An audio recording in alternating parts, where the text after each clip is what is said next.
Alright, hold on. Like, how did I just loop there?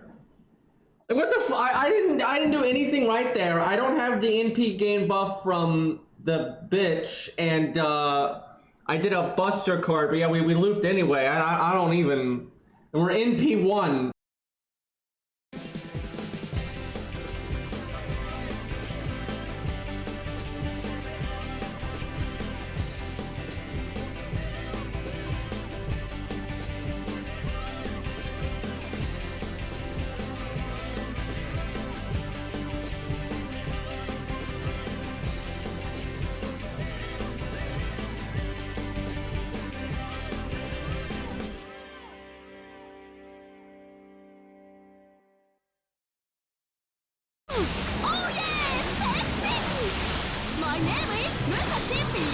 Oh my god, that is the worst. That is the worst voice line in the game. I swear to god. Also, we're still not 3 turning because I messed everything up. But, anyways. So I was not supposed to be streaming right now, which is why I'm doing free quests.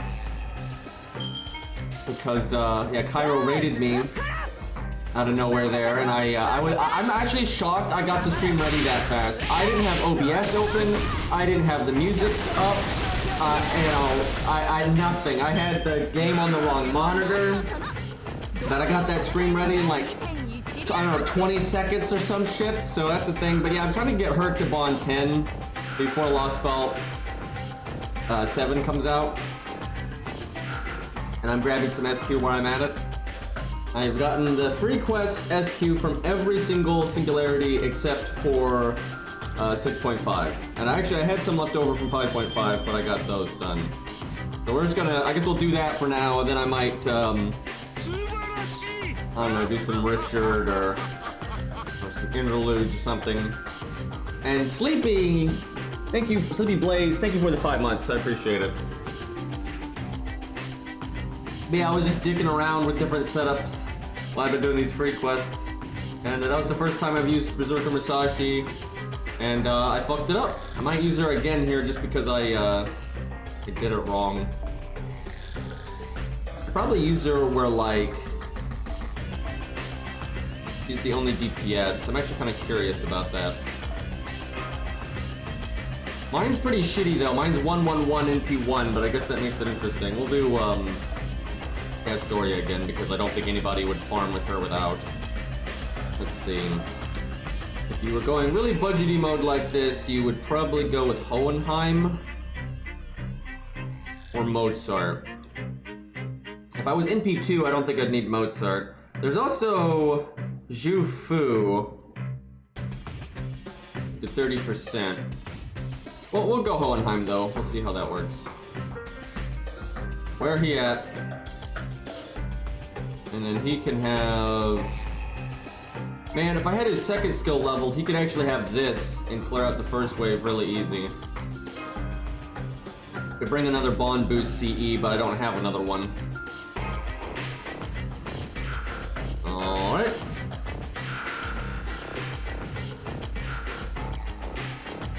But, what, Lost Belt 7 is, I think, tomorrow night? Really late tomorrow night, I think? Something like that. Kinda depends on JP time. Hold on, I gotta adjust my volume a bit here. That's better.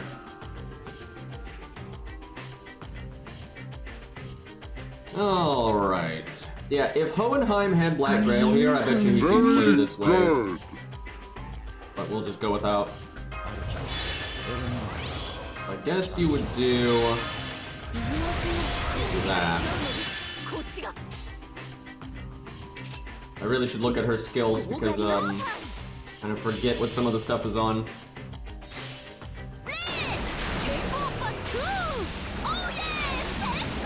Okay, so it's kind of late even JP time. Even though they're ahead of us, it'll still be a while. Yeah, I'm not gonna lie, chat, the only reason I'm streaming FGO right now is because Cairo raided me out of the blue and I happened to be playing FGO at the time. If I was playing Art Knights, I'd be streaming Art Knights right now. But we'll roll with it. Okay, so we can loop again, but then looping again will be very difficult. We can save the 30% battery. There is a caster here. I'm gonna do the art up now. Damage be damned. So the dream would be you don't kill the 63k one. Yeah, I still waiting on Kairoa. I should have reminded them about that actually, I forgot. But yeah, we beat Epic of Remnant number 1. So that's where we're at. Oh, hey, she didn't, holy shit, we're actually gonna lose. How about that? Oh wow, we don't even need the 30% battery. So, she must just be disgusting if you have double Castoria, and then she's NP2 or higher. Because mine's 111, NP1, right? So she's like as bad as it gets. And we're still doing this well. That's pretty crazy.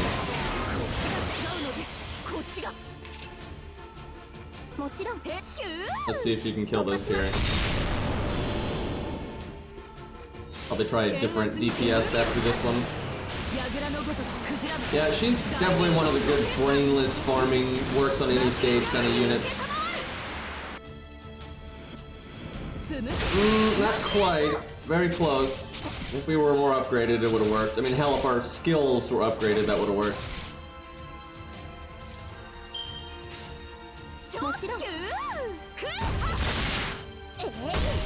Damn it. Okay.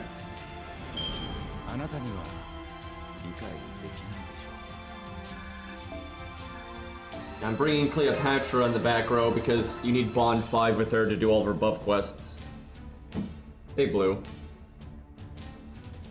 Good emote combo.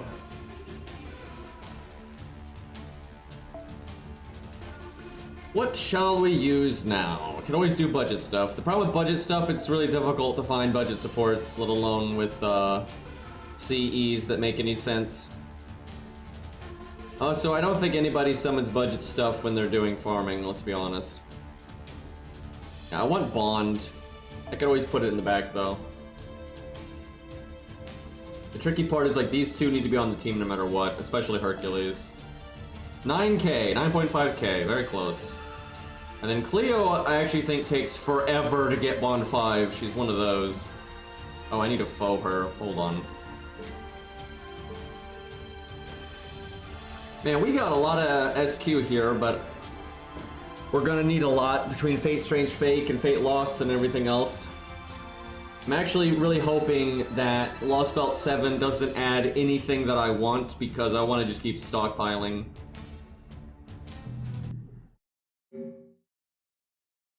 Okay, let's see here.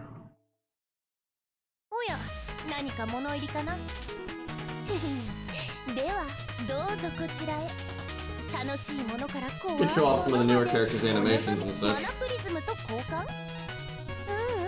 Yeah, I know there's generally only one collab per year, but it doesn't mean that those units are only going to get added with a collab, because they added Semiramis for Valentine's Day, and they've done shit like that all the time.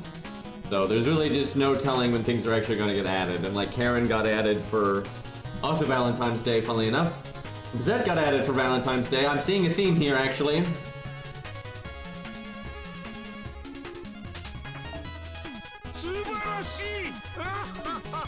Hey, Lonely. How you doing? Thank you for the 37, man. That's a long-ass time.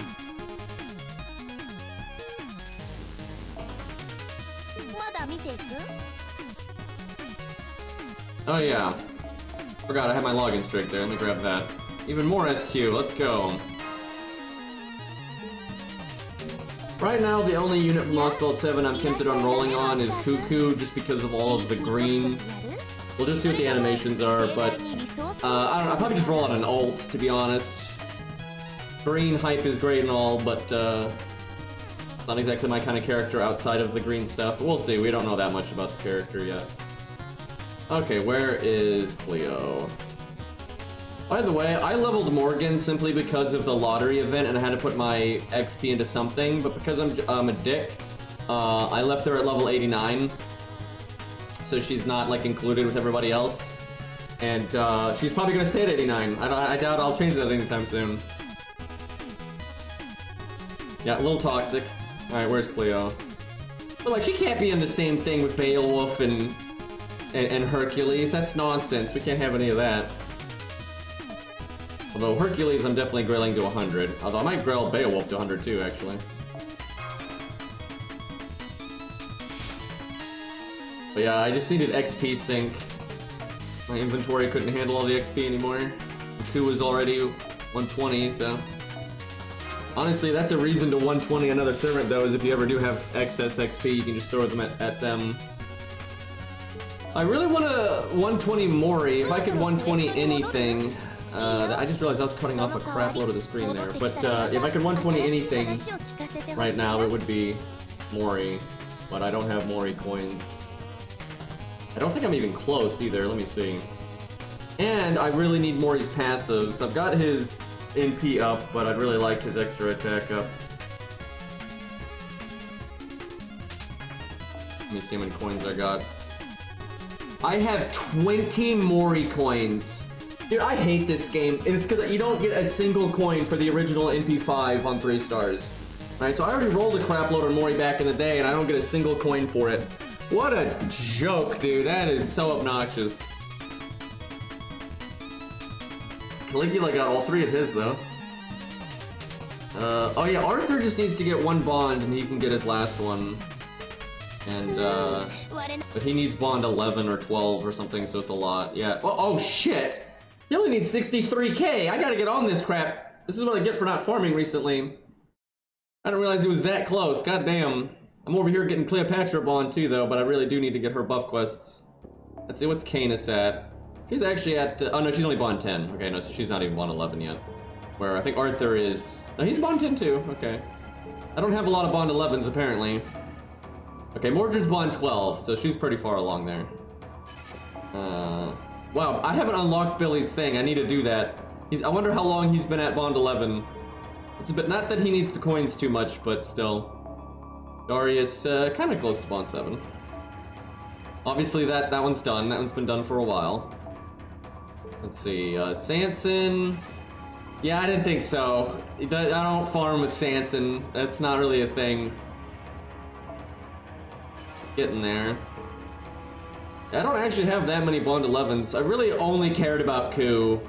And the only reason Mordred is this far along, I wasn't really trying to do this. It was just that Mordred's a really good farming unit, so it kind of happened naturally. Yeah, I don't think anyone else is really far along that I can think of. Oh wait, maybe Edmund, because I do farm with Edmund a lot. He's bond 11. Maybe Scatty too. Probably would have given it to her just for the SQ. Yep, she's bond 11. So yeah, that's pretty much it. Not even bond 7, because he's bad for farming. Alright, back to business here.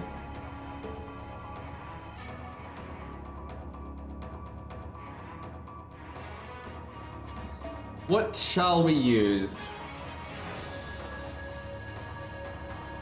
Any new units that are kind of fancy? You know, we could try out the ninja lady. Oh, it's a caster stage though. She's an assassin. That wouldn't work. Let's see. Yeah, we got just over a day. It's not even just a dead month. It's like, because the month prior, all they did was a rerun and then 11 chapters, so they didn't really do anything in December either. The last new thing they did, other than the 11 chapters, was Morganfest. And that was quite a while ago now, so yeah, it's been very, very, very, very slow. Master, thank you for the 21 months. Yeah, probably the slowest the game's ever been, actually. Look at that level 90. But 8, 10, 10, how does that happen? Let's see how he does. Not a very good stage for him, though. Okay, hold on. We'll decide based on like what DPS we want to use. We showed her off. She's super good. I could see how Percival does when he's not counterclassing anything. Yeah, why not? He's in P3.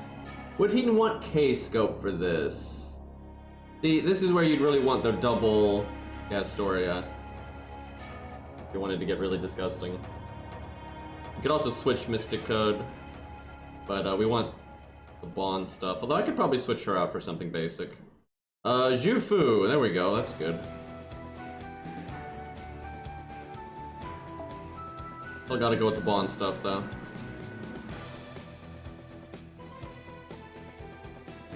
You know, I guess I could do this. I forgot Castoria's team-wide battery. I'm used to this budget nonsense. Finally leveled Zhufu on my ult account though, like my typical ult account. I don't know what took me so long to do that.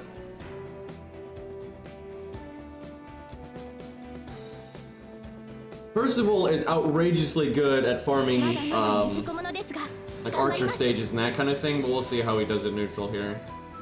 Should do alright, I would think.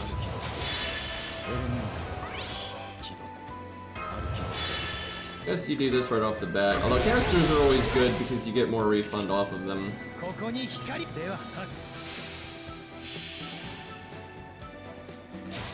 This is an awkward stage though because the middle one is only 2 enemies. Look at that badass horse though. Pretty good damage, and we're not actually using all of our buffs yet.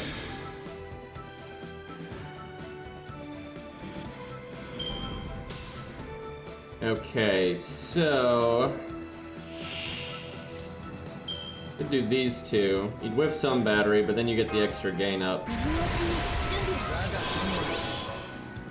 Would this be the one you want to use the art up on? Probably not. I mean, it's 63k, we don't have the attack up. Although maybe. How much damage do I think he's gonna have? I didn't bring the Switch Mystic Code, by the way. Whoops. Fuck it, we'll do it now. I just misclicked. It's because I clicked too fast. And it just like auto-clicked what was right here, and Castoria was right here. God damn it, game. We lost our NP up and our art up. Really good, really good. Thanks, Castoria. You'll do a lot with that NP up, you know. Get him with that 0 damage NP of yours. Let me just slap Black Grail on you real quick.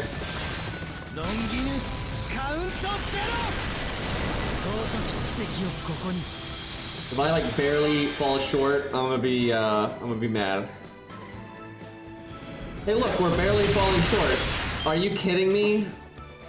That misclick absolutely made the difference there. Oh my god. Because not only would we got more NP game, but we would have done the extra 2k.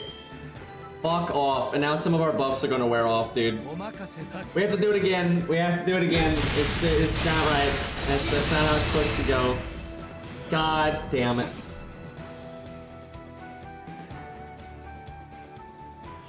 And I was gonna try the next time with Zhufu, but so look, all my buffs are gone now.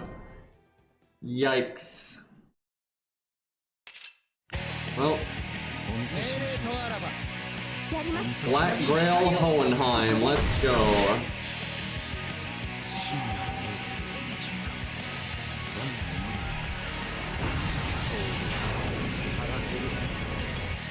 Oh, that damage. Oh, that's his Black Grail, dude.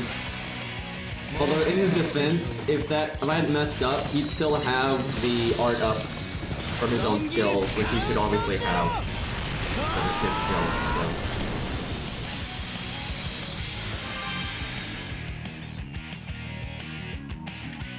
Damn it. Yeah, I bet you we would have killed this if we didn't mess all that up. Because we lost Castoria's art up and we lost Hohenheim's art up, so we were missing 70% art up.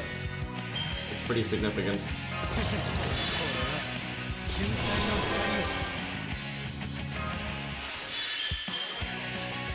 Doesn't even matter, but can he kill here? And we're going to like 6-turn when I think we could have 3-turned. We might be pushing it a little bit on 3-turn, but I think we might be able to do it. What they did with Hohenheim is they gave him the Buster percentage numbers. Now Buster MPs do the least damage, there's no buffs and everything involved, right? That's their multiplier compared to their, inherent card multiplier. The end result is them doing the least, but it's pretty close because they are Buster cards, right? Buster cards are like 1.5, like 150%, right? But so he's got the lower Buster numbers, but it's not a Buster NP. it's an art one, so it's like 1.0. It don't even make sense. So it's really shitty, and then it's also AoE, and those hit less anyway. So yeah, he has a lot working against him, and he's a caster, which they're like their base damage is like 0.90 or some crap, right? It's like almost normal, but not quite. So there's just 1,000,001 things against him that make his damage atrocious. And then in that case, though, he also was lacking his own art buff, so it was even worse. But yeah, it's not great. We've had Cleopatra forever, actually. We just haven't leveled her on this account because I've got her on like NA and stuff like that. But I was like, fuck it, might as well level her. All right, let's do that one more time because we messed up quite a bit there. Now, Switch Mystico Jutsu is better, but I don't want to do that because I want to directly compare to what we just did with me not messing up. So we'll wait here. 8K chat. We'll probably get this done on stream. And then she needs a crap load, because I'm pretty sure... Actually, let me look this up. How much does she need for Bond 5? Alright, she needs... She needs 27,500. So that's quite a bit. That's gonna take a minute. I almost want to bring Arthur instead, because I don't plan on using her seriously for quite some time. And Arthur's really close to being able to get his first passive unlocked. He's seen 63k. So yeah, let's bring Arthur. Because we can just work on Cleo whenever, no rush. Dude, it took so long for me to even get Hercules on my main account. That's why I'm just now getting him 110. The last unlimited 4-star that I got. It's so messed up. I think that's all you can.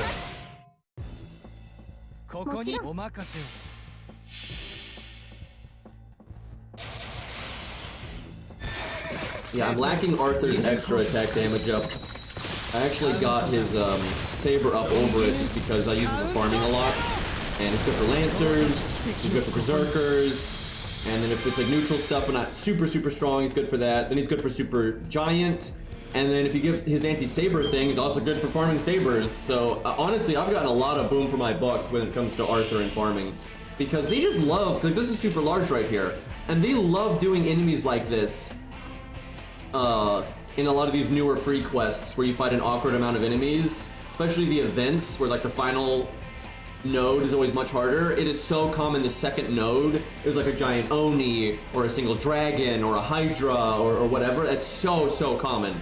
And so Arthur having the extra large damage and then having the crit thing and all that kind of stuff, he's been great. It's gotten so much mileage out of him. And if they are a Lancer or a Saber or a Berserker, it's just free real estate because he does outrageous damage on those.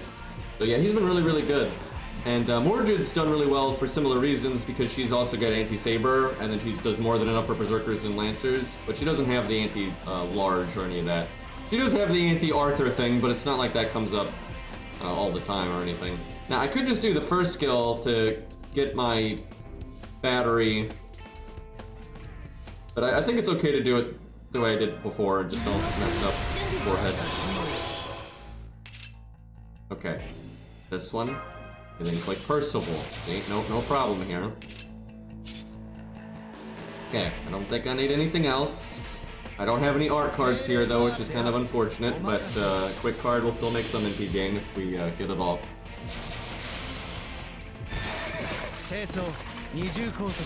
Yeah, I've always said Cleopatra is a very overlooked servant, and I do think she's very good. She has a lot. She got buff block, which is awesome. She has decent NP damage. She has loads of survivability. She got hard survival and soft survival. She gets her NP nice and smooth. She's really good. Yeah, I think she's great. Oh fuck, we didn't actually get to attack any. That's fine though, we get our NP anyway. It's faster when you don't have to do normal cards anyway. Not that we're really worried about that right now. Oh yeah, and I got that extra 10% right there. Alright, let's see if that extra damage here is enough to actually win. Funnily enough, you might be better off not doing Hohenheim's NP there and just doing a Percival Brave Chain, but kind of want to just do what we did last time and see the damage difference here. I think part of why Cleo's overlooked is, one, she was released at a weird time, she wasn't as strong when she was released, and there wasn't a lot of Buster support back then either, kind of in that period. Although I think that was the forecast story. Yeah, it was the forecast story. It wasn't like Buster was dead or anything.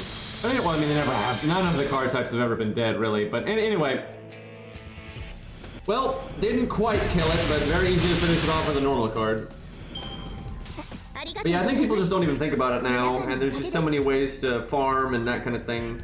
She is more aimed at challenge quests, too, with the whole buff block.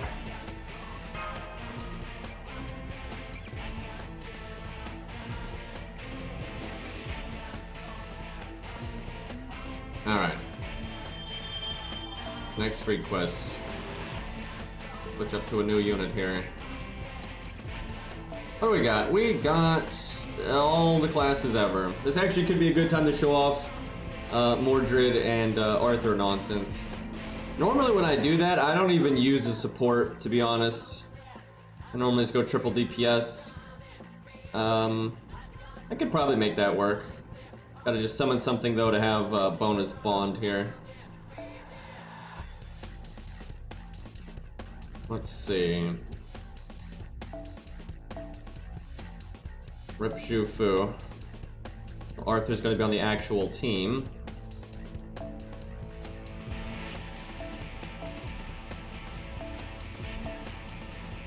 Don't necessarily have to use them together though. It's actually really easy sometimes just to use one, especially if you're doing K-scope battery stuff. But that's more like using Beach and all that, and I don't want to do that nonsense. You could do a Rush. We could do a VC Brawn. That's kind of fun. All right. Let's see. Probably not going to need K-scope on anybody. Let's see, so he doesn't have, hold on, let's see if I can max his starting NP passive. I'm kind of surprised I haven't done that. A lot of QP though.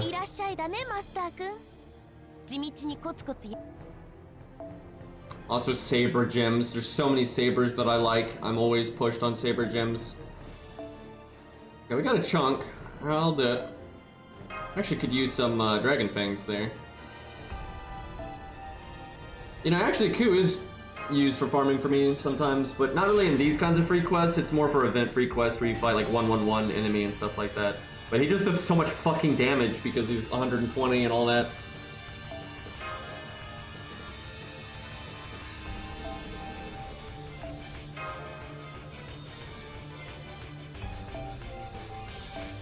That was a lot of QP, but I do like Arthur, so it needs to happen. Alright, we'll keep it like that for now. I don't have Ku's second passive still though, and that would help him farm, because if you have a 50% starting NP, and then his passive at 70%, and hell, you could just use Jufu and there you go, but also, you know, a lot like Castoria's first skill or whatever. But a lot of times he's got enough damage that I can just bring more starting NP and it's not an issue.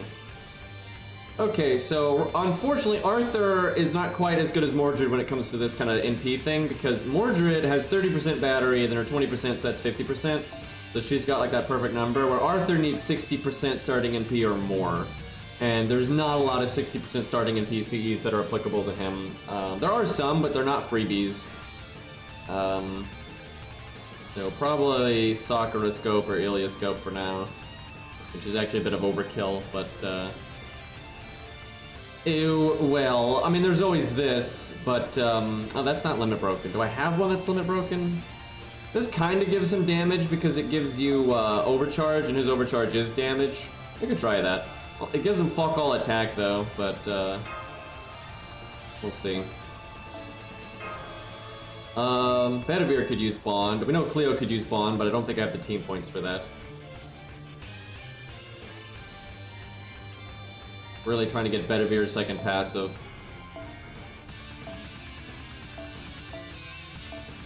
Oh shit, I don't actually have this equipped. Well, Nash it is.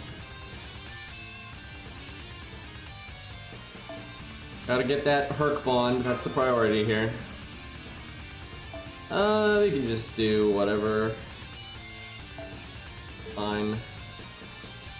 I guess you could give, though, a battery one, and Arthur could use a more hard-hitting in CE.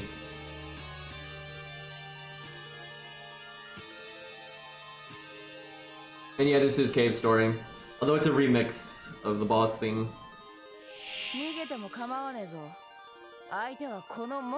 Let's see. So, I don't know what we're fighting, so I don't know which wave is which.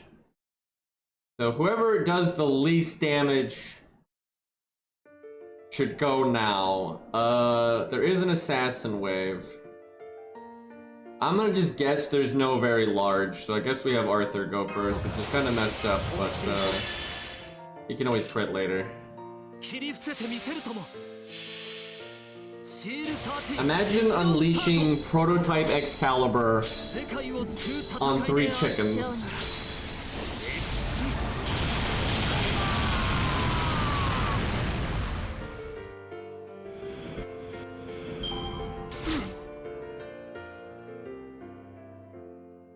Guessing Saber is the last wave. Okay, we have mixed here. This is fine.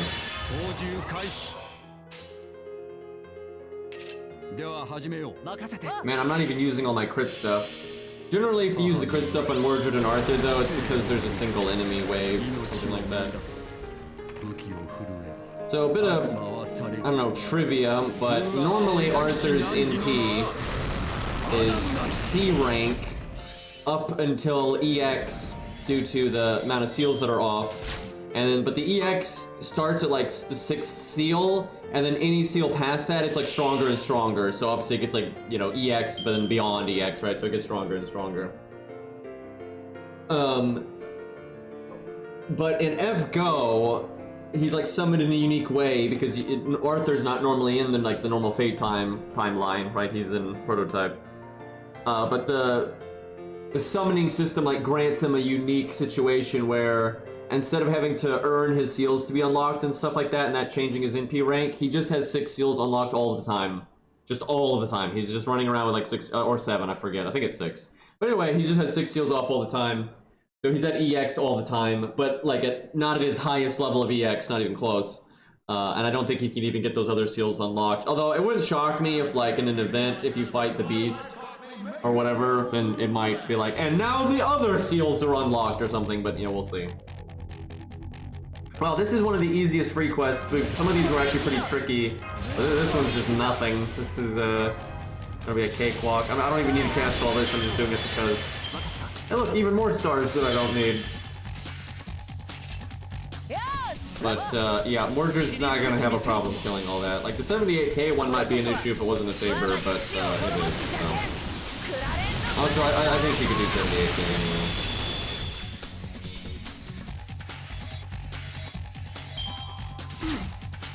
That's really easy. This team, though, is pretty good for farming, actually, and then this can just change based on what you're doing.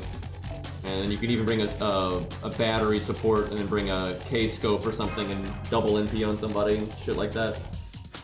It's actually really good with Mordred because I should show that off. It's kind of hard to do that, though, without using, like, really busted stuff, but Mordred can do the whole thing where she has her own battery, and then you get the battery from her overcharge. And you start with K-scope, so you don't use her initial battery, and then you can 50% right there. Let's see, could I show that off? That'd be a little tricky because I want Arthur stuff. Waver is actually really good if you do that, but no one slots Waver. And Veach and all that's fine, but I don't want to use that if I can help. Oh shit, there's a Waver. Rex to the rescue here. Hey, Faust. Okay, so if we're doing it this way, go with K-scope. Might still need like a Rosh or something though, because the first wave is nothing. That is not K-scope. That's K-scope. I mean, you could do a Rosh, but it could be like really anything.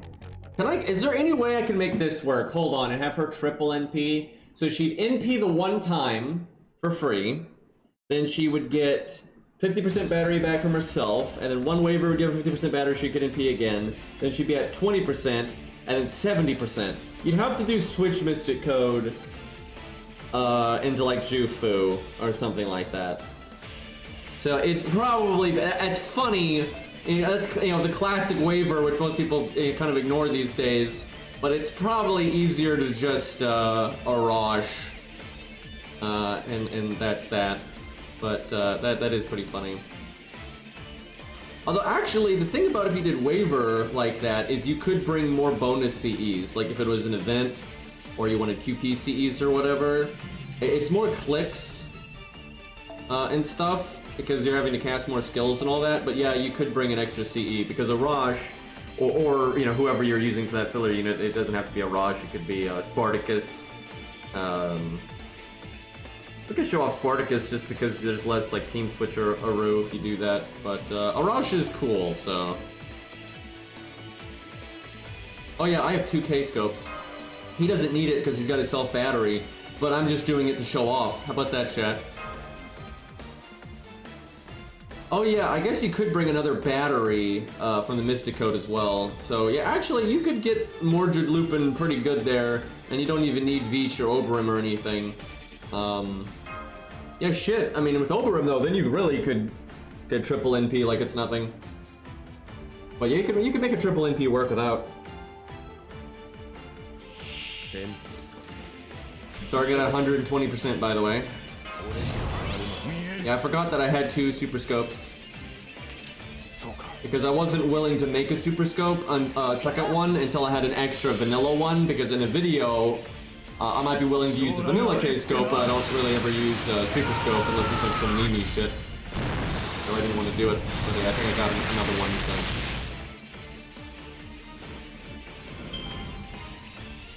Oh right, you bring in the unit there, so I could have done other stuff.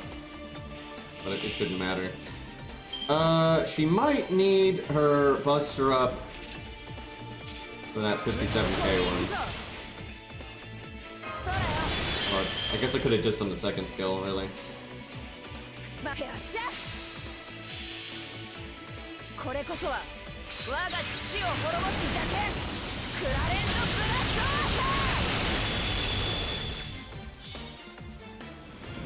Yeah, did not need that second skill. But yeah, she'll take herself to 50 here. Pretty good. And then, waiver time!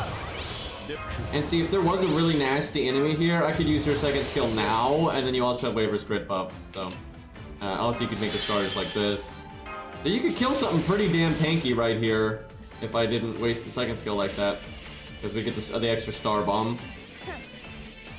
So you'd have pretty huge damage on your crits there. You have to find a harder stage though to really do that.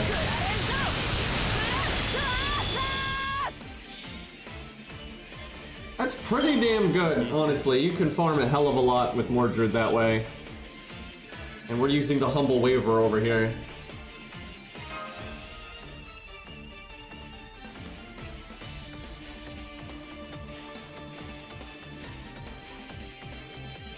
With K-Scope and Cat Story, I'm a pro farmer now. Yep, that'll get it done.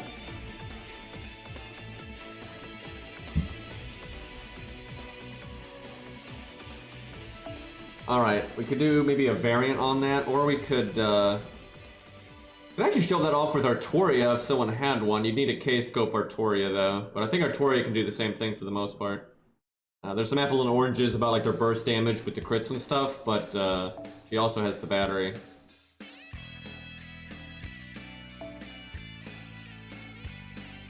Right, we needed waiver. I could use my own waiver, but we could do like the triple route to see if we can make that work. I'll have to change the team a little bit. This way is definitely less efficient. However, if the enemies had more HP, doing it this way would be fine, because you'll have more buffs. Let's see, he doesn't need that. It's actually useful.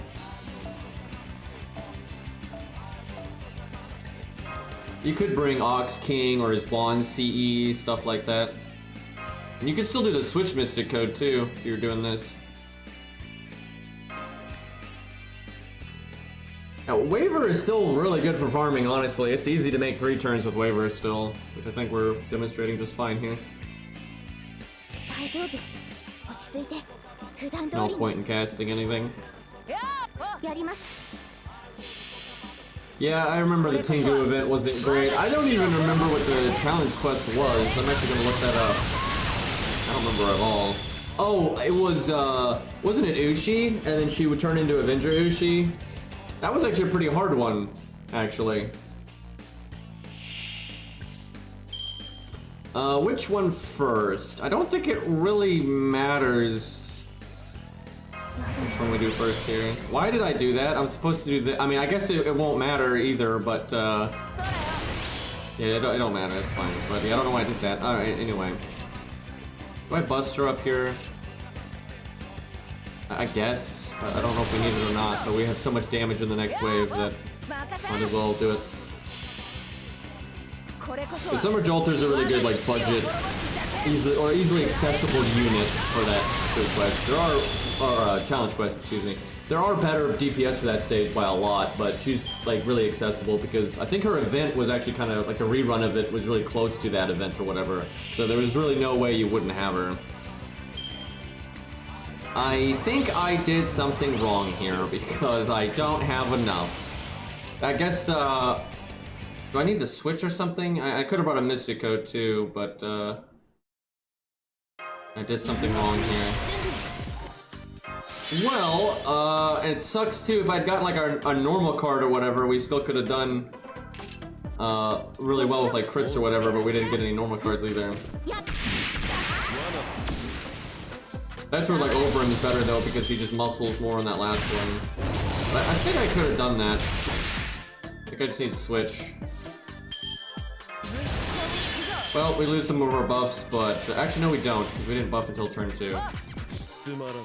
Slight mishap there.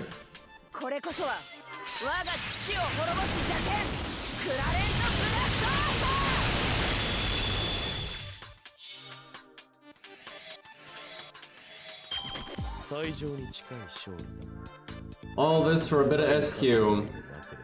Although if I do 2 more free quests, I get a bonus 10 SQ. So very worthwhile.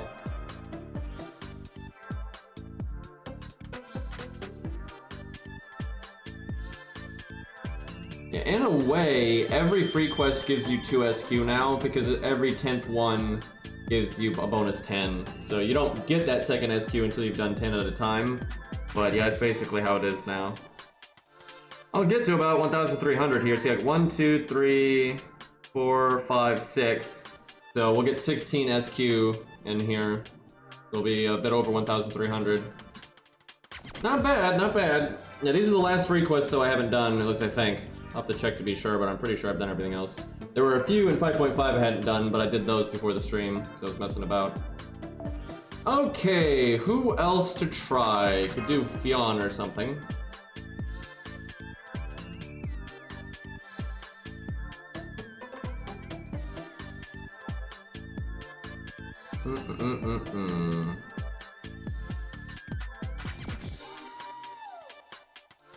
Nero. I'd have to summon actually, I do have my own Nero, but she's pretty crap. Honestly, the only reason I even like kept her and didn't burn her and stuff is just because she is an interesting unit gameplay-wise, and she's kind of fun to compare to other units. So let me show off my Nero here. She's pretty grim. It's because I don't like Nero very much, so I don't even think. Yeah, 664. Yeah, I don't even think to like upgrade her stuff. Doesn't even cross my mind. So could do some Lancer stuff. Could do sometimes you can actually muscle archer stages. I actually do find with Mordred and such. Like if you got the right kind of setup for it. But let's not do that. All right, we got. Honestly, Percival would probably work again. He could probably neutral the Lancers and obviously finish off the Archers. But maybe we could do like Romulus or something. We could do a Reshigal. I just don't have her, so it's a little bit more awkward when you have to summon the DPS. But let's see, what would we want? Let me think about this. Maybe K-Scope? Yeah, maybe K-Scope just so you NP the first one. It kind of depends if she's going to be a solo DPS or double DPS. That kind of affects what CE you want. And then what's meta there is dependent on how tanky the enemies are, generally speaking. Let me look at what we got here, though. I mean, we could just have Arthur do, like, a wave. Because we want him to get Bond anyway. But it'd be interesting to see how she loops. Because she's got a 50% battery. Yeah, let's go K-Scope. That seems fine. And then what else? So someone else needs to NP, because she can double NP super easy like that. Might be possible for her to triple NP. She's actually definitely one of the more capable units of triple NPing, but she's probably best at doing that if you are fighting an enemy that has like really high stats. You might get like a normal attack in.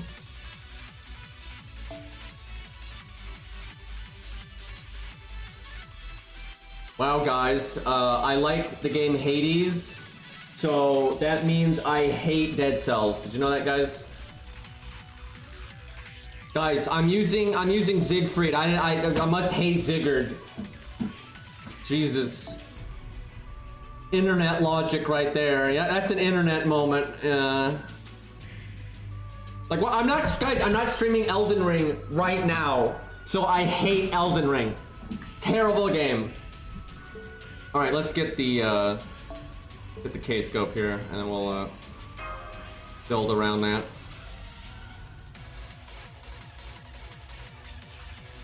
Fuck, we didn't get Beastly again. This game is bullshit.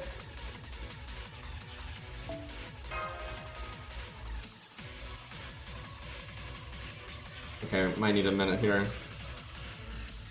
Or if Beastly is not on his ult, we could just make it work at 50%. Like we really can. You just use another DPS for the first wave. Oh, it's on now. Okay, hold up. We could do both ways though, depending on what kind of stage we're looking at. God, she's 120. A 120 this game, but a 120 farmer is just so good because your ability. Oh wow, there's another 120 Areshigal. I wonder how many are out there. She is pretty popular, I guess. But anyway, you can brute force neutral class a lot easier. She must have her passive. Let's see. That's a really nice thing when you have. Yeah. If you got your passive, you don't need MLB K-Scope. Super good.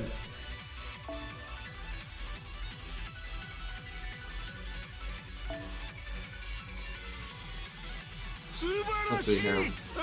Hey, Worst Donut. Thank you for the essentially 2 years. Thank you. 23 months.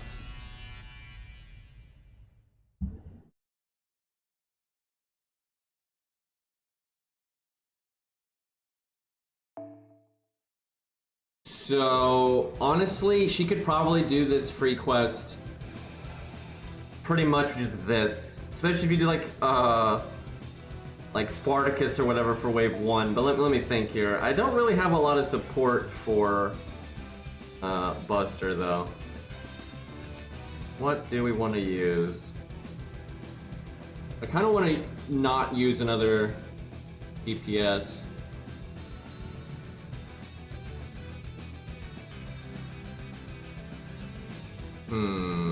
That's the easiest way though. Because otherwise I'll have to use Switch Mystic Code.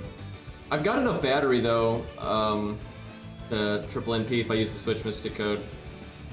Because the first one she does for free, then she 50%, and then 50%. And then I can have another unit here that's 20 or 30, and then I can switch Mystic Code into another 20 or 30. We could show off an admin setup, but that's everyone knows how admin setups go. That's a classic one though. And Beastly, thank you for the 46, and Darkclaw, thank you for the 21. Everybody resubbing today, Jesus, but thank you guys. Yeah, I guess we'll just do, we'll try Spartacus out. We'll see how that does. Although we could just use Arthur. We're wanting him to get Bond anyway. Let's our back row, let's see, we want Cleo or Bedivere Bond. I guess we'll go with Bedivere here. I wish we had some free quests though that incentivized single target, because you can work in things like Bedivere actually really well for that, because he buffs his teammates while he's at it, which is really nice. We have a whole lot of luxury points left here, so we could do that. I don't think we need it, but fuck it.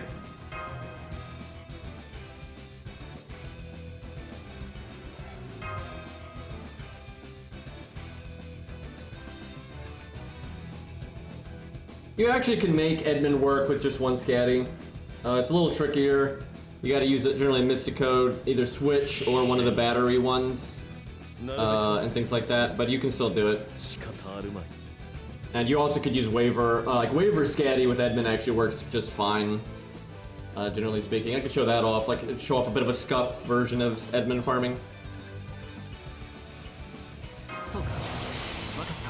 You know, I don't think he needs his Buster up for these guys.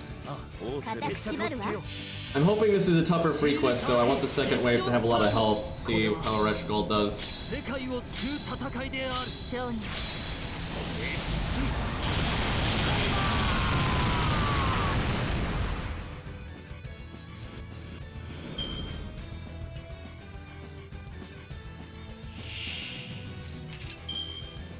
Okay, well, 40k, that's not much, but I guess she doesn't need to cast anything, really. We do this. Yeah, we need harder content to really push the value here. This is going to be a really big slaughter, I think. We don't have the attack up, we don't have the Buster up, but I mean, we're 120 for crying out loud. We're blessed by Gramps. Oh shit! She didn't kill it. Now you're just making me look bad, Reshigal.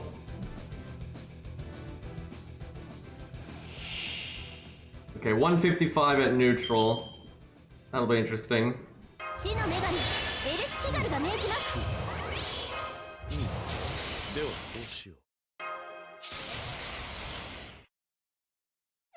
The Arthur could potentially fuck that up because of his anti-large, but he already used it, and we don't really want him to do the work anyway.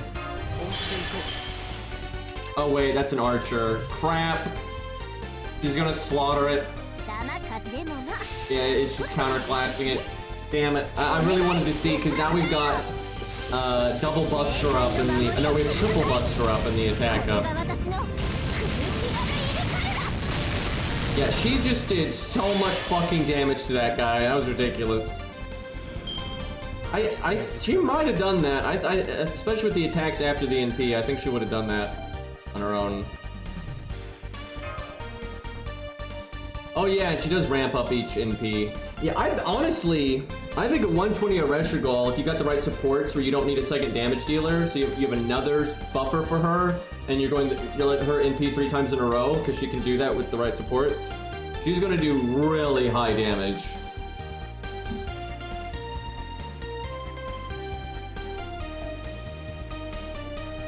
Yeah, dual Veach, any of that kind of nonsense. What's another way we could go? We haven't done a lot of budgety setups, but I've done budgety farming setups a lot. Chat, when you do budget setups, it's normally like, you know, Spartacus, Arash, and then like in this case, because of the archer at the end, it would be like Hector or Romulus, right? Because Romulus has a battery and that kind of thing, right? It's like, it's the same kind of, it works! You know, it generally can 3-turn just like everyone else, but it's not like it... Everybody knows what I'm doing, right? I've streamed budgety 3-turns so much that I don't think we really need to see more of that. Although, on this stage it might be a little bit interesting. Okay, hold on, let's see. You have to summon something, though. What would I go with? Honestly, maybe Merlin. But Waver's fine. There's a Merlin right there. I guess it would depend on what CEs you had, right? Like if you didn't have K-Scope, that changes things like that. We'll go with Merlin though, just because we haven't used him this entire stream, so. Okay, hold up. So... the classic. Now in this stage though, this would be a little bit harder than normal because Arash would have a harder time here. So you might not use them. However, you might be able to make them work anyway. Okay, we'll pretend we don't have Waver. The only rare thing will be the friend support. I think that's totally fair here. Okay, so Spartacus is extremely likely. I almost want to try Arash anyway and see if he can do it. There are better options, especially if you use the Switch Mystic code here, but that is kind of interesting. Do I have a 70 I really should give my Spartacus 1 Grail, because I like Spartacus enough. I really should do that. 1 Grail gets him to level 70. Yeah, I know, my Romulus is kind of scuffed, but he'll probably do well here anyway. Can Arash... Arash actually could do enough damage if you buffed him with Merlin. Like, maybe you need the Buster up though, which I don't know if you'd want to do that. The hard part is actually the second wave, I think, if you used Arash. What are the other... If I didn't use Arash, I'd pretty much have to use the Switch Mystic code. Let's see, so you'd want a budget unit that can AoE and preferably has a battery. So you've got a VC Brawn. Hector does not have a battery, unfortunately. You got Medusa, even though she's not counterclassing, but she could potentially work. There's... Who's got like a lingering buff? That'd be really nice.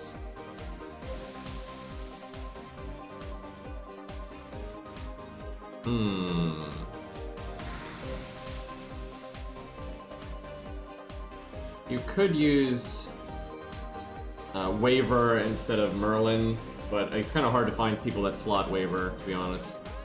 Although you can just use Castoria. A lot of people do that. Honestly, I probably should use Castoria just because she's so much more common on friends lists, but we'll do Merlin for now. There's actually, he really is a good farming unit these days. Like, holy crap. I'm trying to think of someone, though, that can NP that has lingering buffs, because he could turn 1 NP, but he doesn't have lingering buffs for the teammate.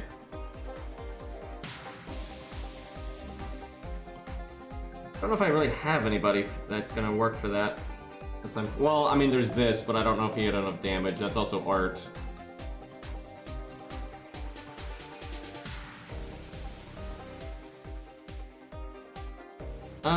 There's the attack up from this, if he's enough.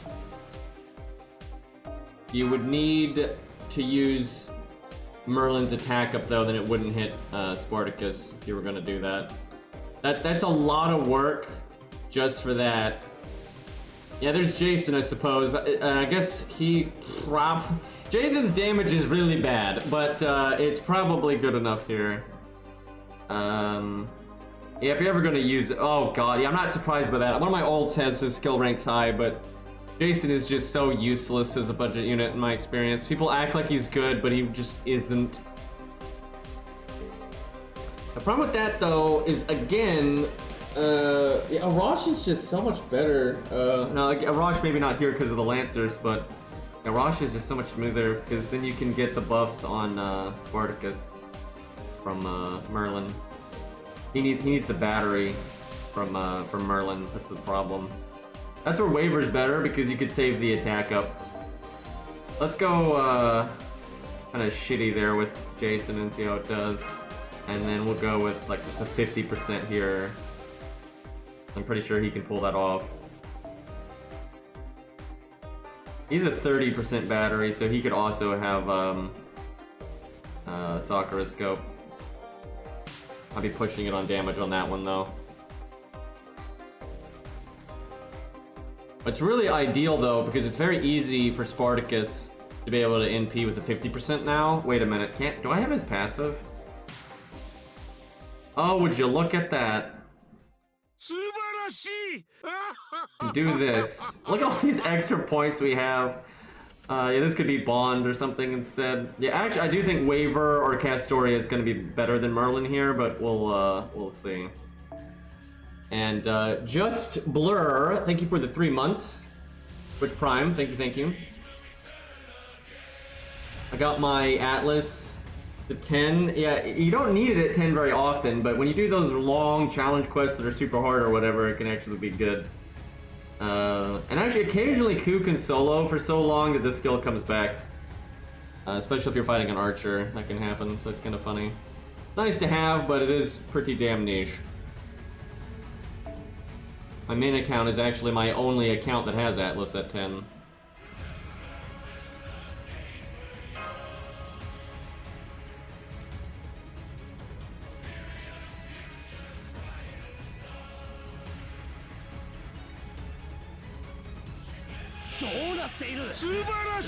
Alright, so you gotta do this, unfortunately. If he had K-Scope in his passive, though, you wouldn't have to do that. Honestly, holy crap, Dr. Deus.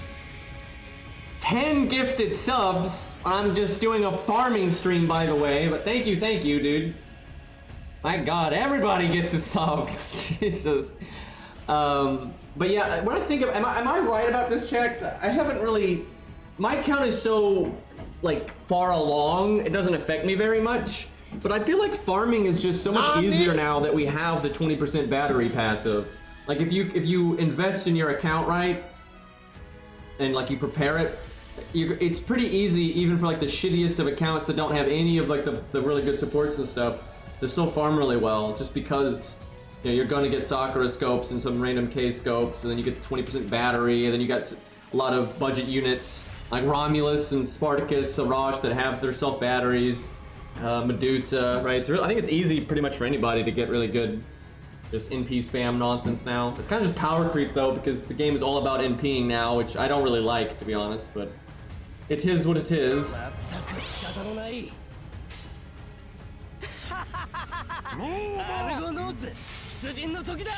Yeah, almost everything is balanced around NPing, like constantly. I won my first invasion in Dark Souls 3 today. I've been learning. Nice. I wish I could see that, man. I love when people get into PvP and, you know, start from the bottom up. Because it's tough. It's not easy learning to invade. What kind of setup are you using? Crits are still alive for farming when it's like 1-1-2 stages and stuff like, or 2-1-1 and those kinds of things. But you generally only have one stage like that per event. However, it is normally the best stage to farm in the entire event, so that's nice. They really have thrown like a bone to the single targety stuff that way. The thing about crits is you have to deal with deck RNG. However, generally if I'm running crit stuff, I have 2 DPS, and either DPS, like I remember the, I think it was Scathfest, it was 1-1-2, and the 2 at the end was Scath and Canis. And then it was like a big berserker with a lot of HP, and like a big, I think it was 2 big berserkers with a lot of HP on the first 2 waves or something like that. And I had Billy and Mordred as my 2 DPS. And like, they were so modular, right? Because if you had a really bad turn, Billy could just NP, because it's Billy, obviously he can NP, right? So if the deck just shuffled horribly, you just NP, that's that. But you had 2 crit servants, because Mordred's got Star Bomb and crit stuff. Then I had Star Bomb, Mystic Code, and I think I brought Golden Carp on somebody or something like that. So I had 2 turns that I could crit no matter what.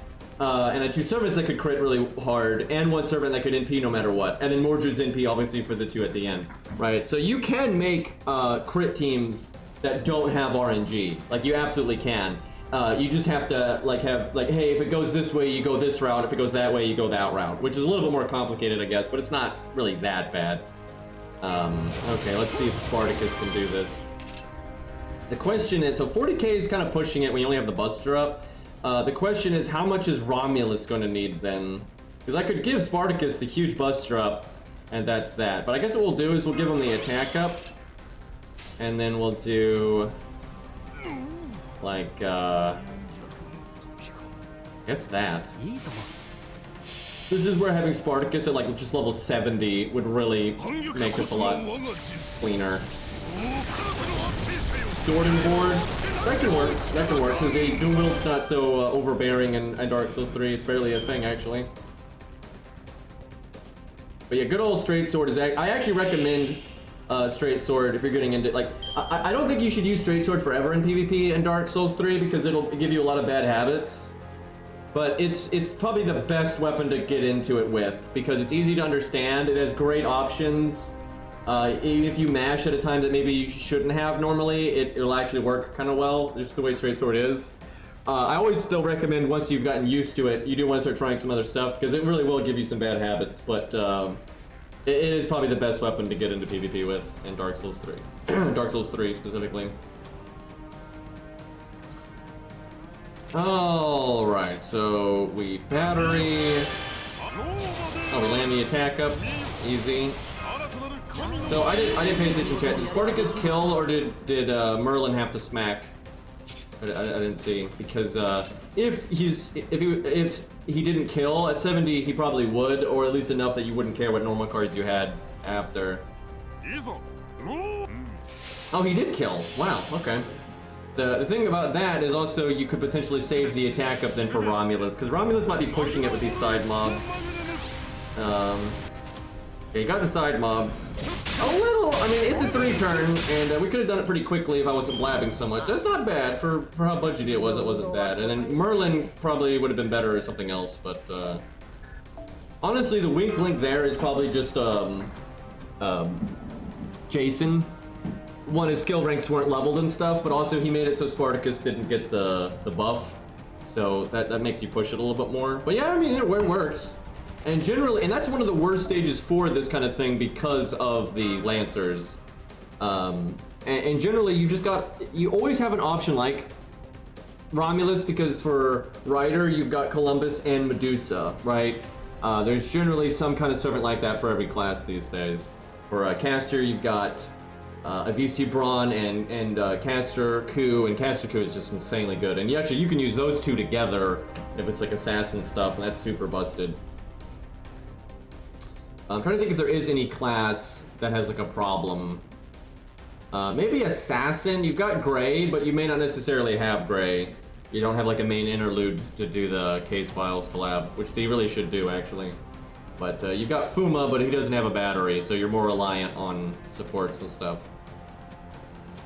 What we're actually doing right now is we're getting these free quests I haven't done yet for the SQ, and we're getting Herc to Bond 10, because Herc is actually pretty close to Bond 10. And while we're at it, we're just making a bunch of different farming setups just because. We could do a Fionn setup. Haven't done that yet today.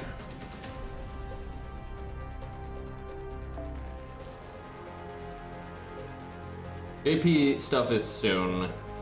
Right, Mark. I also do Fionn with Percival. That's a great setup because Fionn gives the buff to Percival, and I guess Percival actually buffs him too, so yeah, they buff back and forth like that. But let's see, what are our options here? I mean, we could do Fionn Percival just because it's funny, but yeah, fuck it. The problem with that though is it's almost like who do you buff? Because they're both really good loopers. Okay, I've got his passive, so he's at 70%. And then I think I got his passive. So he'd be at 70% and he's got a 20% battery. So I guess you're just going to use her thing right off the bat. Someone's got a double NP though, that's the shtick here.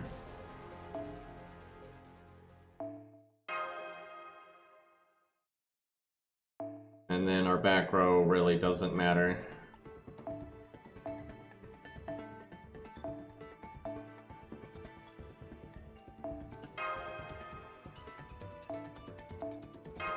How is Herc doing here?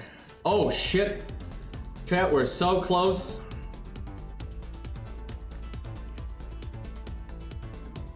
Yeah, you could cut her and just bring a third DPS, absolutely, like Ryoma or whatever. That would work fine. Actually, I do triple DPS teams all the time. If anything, I do them more. I don't like having to rely on my friend support at all, but I'm doing it right now just because most people do that. But yeah, I do triple DPS all of the time, and it generally works.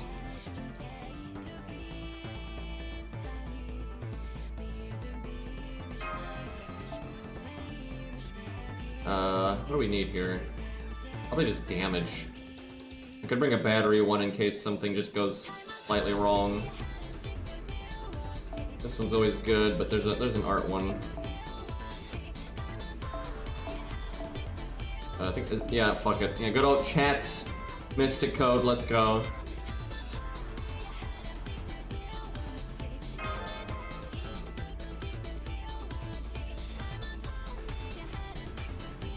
Yeah, Melt's kind of annoying when you have a second DPS.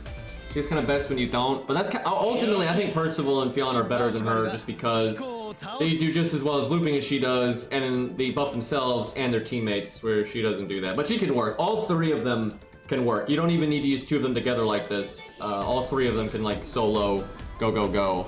And then in some stages, it's good to have two. And then generally, all three of them can work. But I do find melt the worst when you're doing that kind of thing, but it just kind of is what it is. You know, I guess I'll just throw that out. Why not? Someone's got to go for the double at some point. Trying to think. I don't want to do that. Probably the next one. I guess we'll Fionn go first, because I feel like Percival's a good option for the double. Although, I could just double now and save Fionn for last. Yeah, fuck it, let's do that.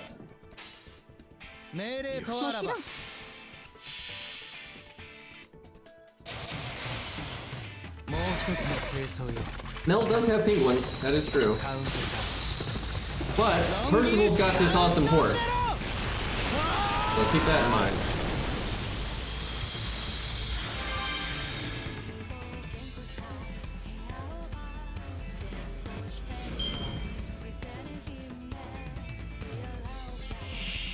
Fionn got fish. Alright, we actually didn't quite get enough there. So I can do this. I should have given him the art up. Why didn't I give him the art up? I'm so used to some of these units that like Mozart, right, where it's a one-turn art up. Yeah, I kind of want to do this one again, but I think this might be the final time we do it to get the SQ. Because I'm pretty sure if I did that art up, we'd get that NP that we need, because it's 50%. Shit, I mean, it'll work because I can just do an art card now, but I don't think I would have needed it if I had done that correctly. Also, I guess I could just do the art chain, but fuck.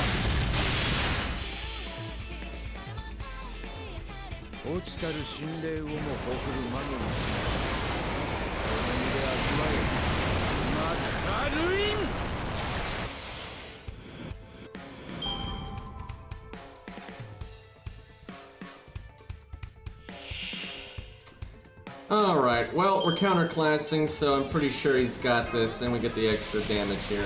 Should not be an issue. Oh yeah, I forgot. We have that giant battery. I should have swapped them around the way I used them, because yeah, he's got that giant-ass battery.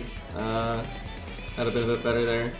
What's messed up is if I'd given him all these buffs, he would have looped right there. Right, I just didn't give them to him. Yeah, I mean, this works at 3 turns just fine, but I actually suspect this would have been better if I swapped Fionn and Percival around the way I did it.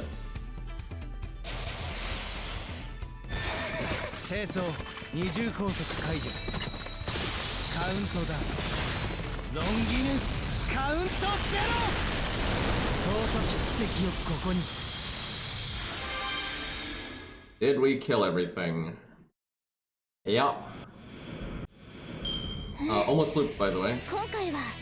Like having that NP up or art up from Castoria helps or something.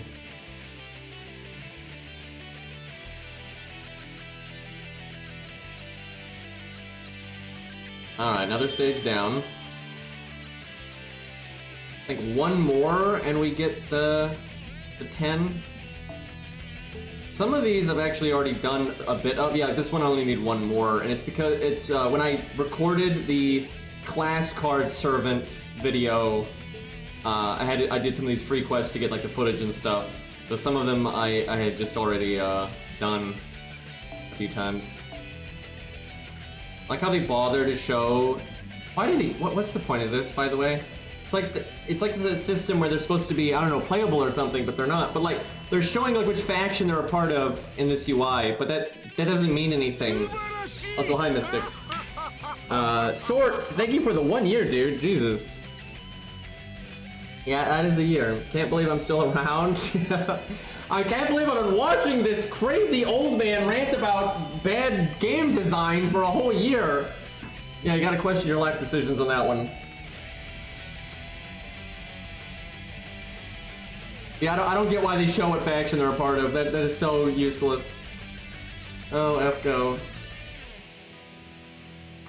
Man, we've been showing off like every team style under the sun here. We could do, people are asking for Edmund. That's such a vanilla. Okay, do we want Scuffed Edmund, chat, or do we want proper Edmund? Because what we could do with Scuffed Edmund is act like you have Edmund, but you don't have Scatty. Right? So you have to summon a friend Scatty, but you don't have your own. Yeah, everyone wants Scuffed. Okay. Let's see here. Hopefully this stage isn't going to screw me over, but it should be alright. So you gotta summon a friend Scatty. Let's see here. Okay, how Scuffed? Are we talking like... Do we get K-Scope? I feel like we should at least get K-Scope, right? Like, I think most people, like maybe no Super Scope, I think most people at least get K-Scope. But we could go Sakura Scope. That's gonna Sakura Scope complicates a lot of stuff here, because then we can't turn 1 NP very easily. God, and I didn't level up. You know why I didn't level up his passive, chat? It's because I was like, yeah, I'll never need it. Because I have, you know, K-Scope. So, it'll do Sakura Scope. Leyline, God, that'd be tough. So, what a lot of people do when they don't have their own, Scatty is to use Waver, and that actually works just fine. But, I'm guessing chat doesn't want that. Because like a lot of people will pick Waver for their free 5-star and stuff like that. And you absolutely can make Scatty Waver work instead of double Scatty. Like it absolutely can work. But if we don't even have Waver, let me think about this. I'm thinking Hohenheim or something like that. We're definitely going to use the Switch Mystic Code. Now, things are a little bit smoother these days, because you do have, like, Zhufu, so that does help. But yeah, I really gotta stress that this is the way to... You do this, and then, I might even show this in a minute, because it's practical. A lot of people are going to be in this boat. What you bring is this, because if you fall short after the first NP on wave 2, this will give you 10 battery, and that's normally all you'll need. And then it also gives you an NP gain buff, so it's easier to loop the next time. So it's like perfect, I find, when you're having to use Waver Scatty instead of double Scatty. And it's even good with double Scatty if you're fighting like Berserkers or some crap and your NP gain might have a bit of an issue. Oh god, they buffed...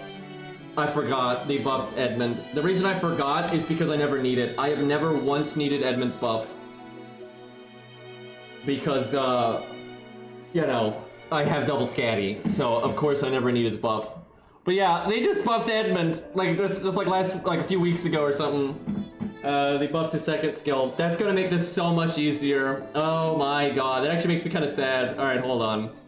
I do think we're gonna want, Zhufu, although maybe not just because of the damage. There is, oh god, there's no budget quick support.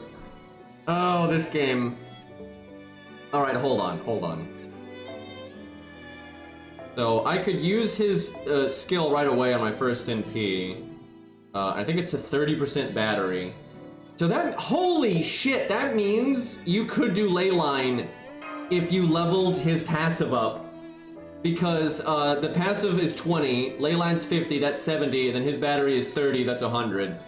So yeah, you could do Leyline. The thing is, I suspect more people have Sakura Scope and Ilya Scope than have Leyline.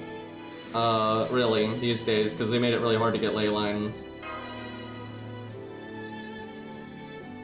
Okay. So the main thing I'm worried about is just damage, not so much looping.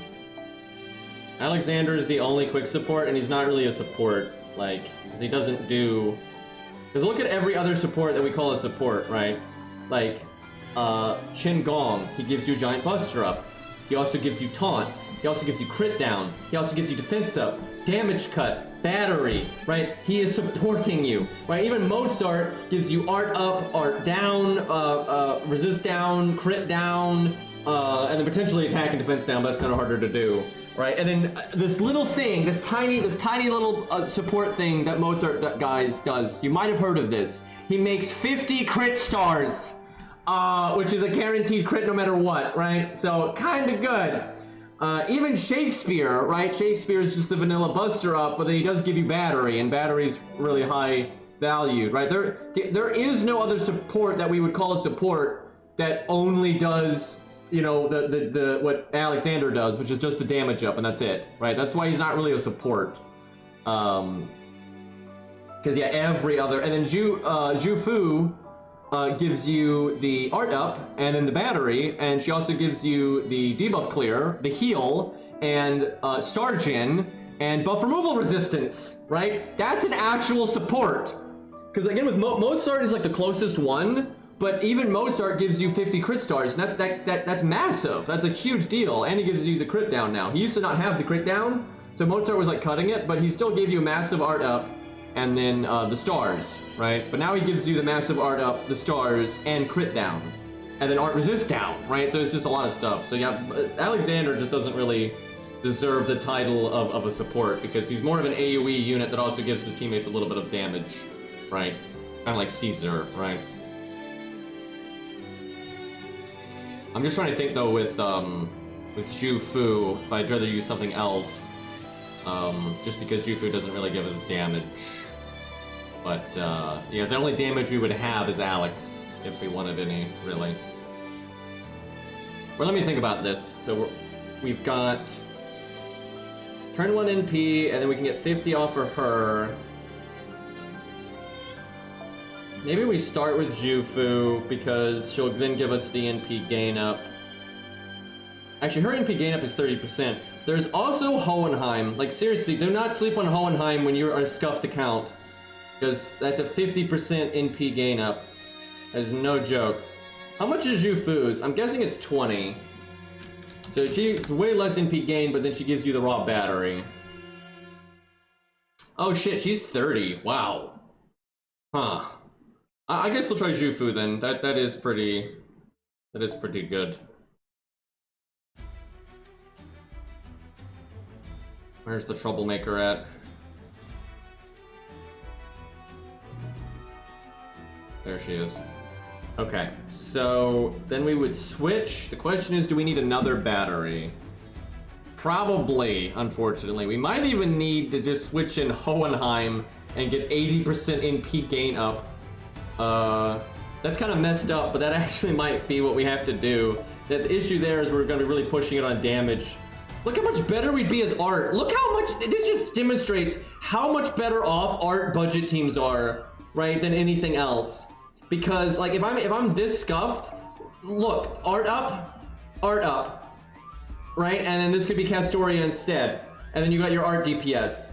Right, this is why I'm always talking about quick for like budget free-to-play being Scuffed, because also Mystic got Sanson. It feels good. Anyway, you have all this like loop ability, gain stuff, and then damage up while you're at it. You don't have any of that for quick. You got nothing. And you got some for Buster though, because you got Qingong and Shakespeare, right? But there's just nothing for quick. Yeah, you do have Hans, but he doesn't guarantee give you damage up, because it's 80%. And it's hard for him to equal out like Zhu Fu, right? However, we could bring him and then just hope for the best, but I don't think we want to. We're not that deprived yet. Oh god, yeah. If we have a problem here, it's definitely damage. No question. Well, we'll see what we can do. It's gonna be tough. Is there any... Okay, we're talking Super Scuffed land, so we won't bring any, like, fancy CEs.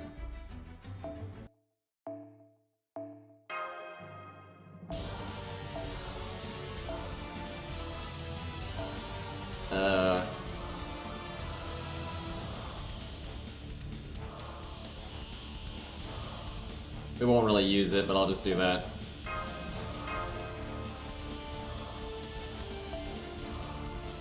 I feel like something is going to go wrong here, but we'll find out.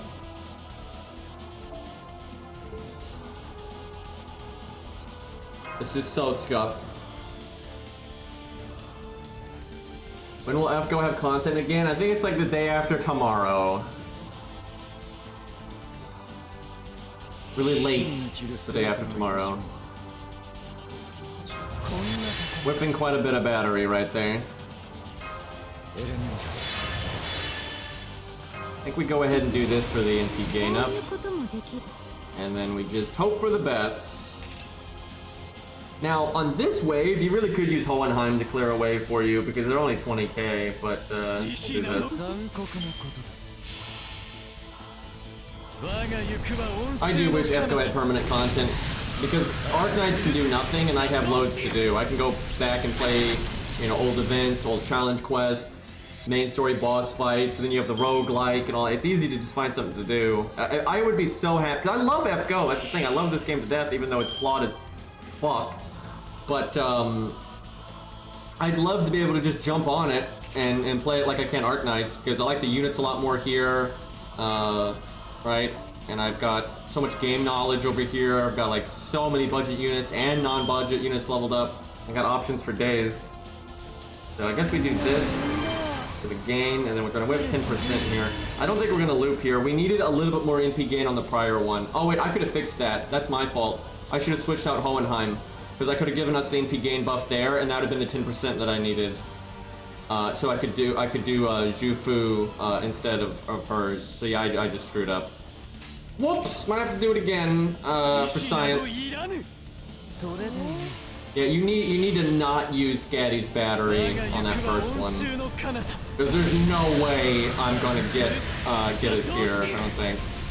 But wow, if I had actually had this one lived, which is actually good. So if I had a quick art card, wow, we actually did it with a bit of excess.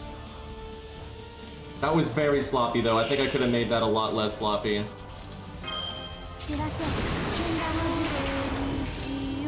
It should have enough damage here. I'm actually kind of impressed this worked as well as it did, considering I messed up like that.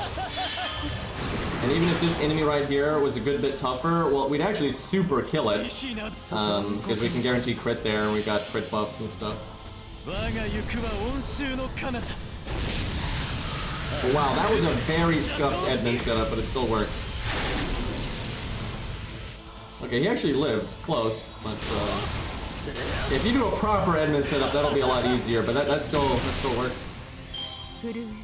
And really, there wasn't that much clicking management and stuff, especially if you memorize it, like switching on turn 1, and then you don't have to deal with too much. I would love it if they implemented story replay. That would really help. I'd really like them, though, to let us do old challenge quests. Like, because you could do Summer 3 to test out a new AoE unit and stuff like that. Now, I can't really... The only way I could mimic an NP1 Edmund is if I summoned it, and then I'd have to use my Scatty. Alright, we get the free 10 SQ. Love it. Damn it, and we get that login streak. So that's 40 SQ right there. I didn't have to do a damn thing. We're getting up there. We got a ways to go, though. There's a lot of stuff on the horizon that I'm gonna need to roll on. And, yeah, it's Fate Strange. Anytime they add a Fate Strange Fate character, and I don't think they're gonna add them all at once. So that's going to be a whole thing.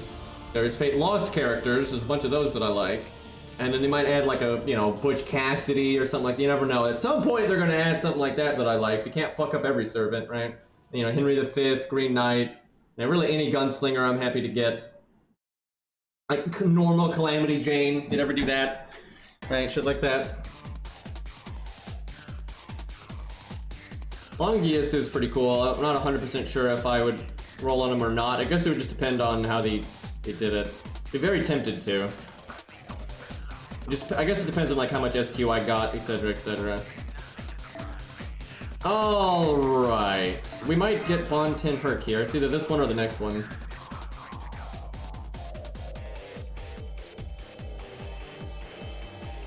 What else should we show off, chat? There's always, God, Juna, that's the thing.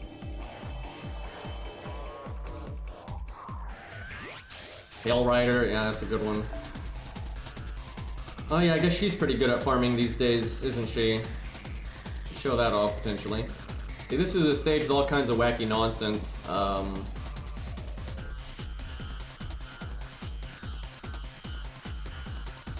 I mean, even with Nasu doing stupid shit, they still add normal stuff from time to time. I have never farmed with Karen ever. I have never... I don't think I've ever even used her, outside of when we showed off her animations when she was released. I've never farmed with her at any point. Does anyone even have her up? She's such a rare servant because she's not popular. She didn't sell very well. then my friends list is probably going to be, oh no, Mr. Isit is one of the very few. Alright, fine. Let me look up her toolkit. I don't even know how the fuck to do. I don't know if we can do a Scuffed setup for her because, she's no Edmund. Alright, let's see here. No, I don't want game press. Get that shit out of here.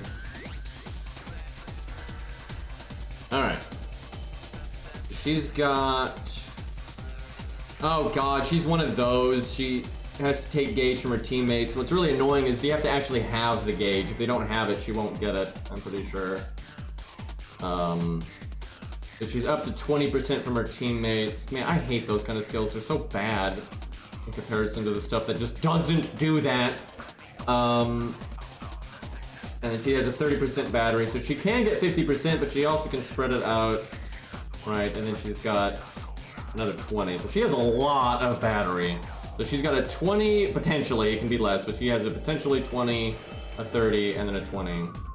But the first one is potentially a 0, depending on what's going on. That's actually really annoying, because when you're farming, it's actually very common that your teammates will have no battery. Mr. Isid, are you here right now? I'm not sure, I haven't seen him in chat today. This is not the best CE for this, but we'll make it work. Oh, you are? Okay. Let me think.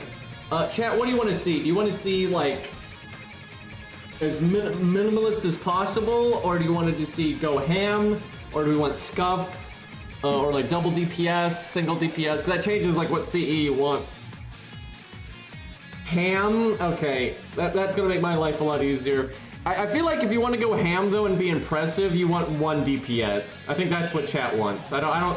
Like, double DPS is so easy to 3-turn. It's actually easier. I really do think a double DPS team is, like, the easiest way to 3-turn in this game. Do you have K-Scope, Isit? Like, the strongest K-Scope you got. You can go Super Scope if you want to, because I can't help but notice you don't have any of her passives, because, you know, the coin system is awesome like that. But yeah, the best K-Scope you got. I tell you though, that is awesome that if you get their second passive, you don't need a Super Scope, you can just vanilla K-Scope. I think I have regular K-Scope. You peasant! I'm kidding, chat. Or am I? Actually, I'm surprised, you've been playing the game for a while, haven't you? Do you main in A? I don't even know. I know you've got Morgan and stuff, but I don't know if that means you actually main JP or not.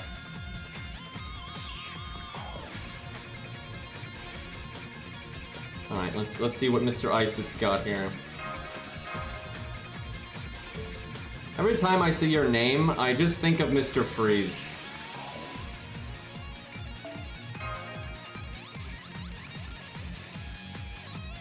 Who, boy, if you look at the track record of Mr. Freeze in, like, movies, games, cartoons and stuff, I would say, like, 80% of his appearances are pretty dorky. Where he's got, like, pretty bad designs and stuff. And then, like, 20% he looks awesome. He probably looks the best, in my opinion, in Batman Beyond. That was, like, the best design for him ever. And that was also probably the best use of him, because it was, like... He's, like, the canonical sequel to, like, the older cartoons, right?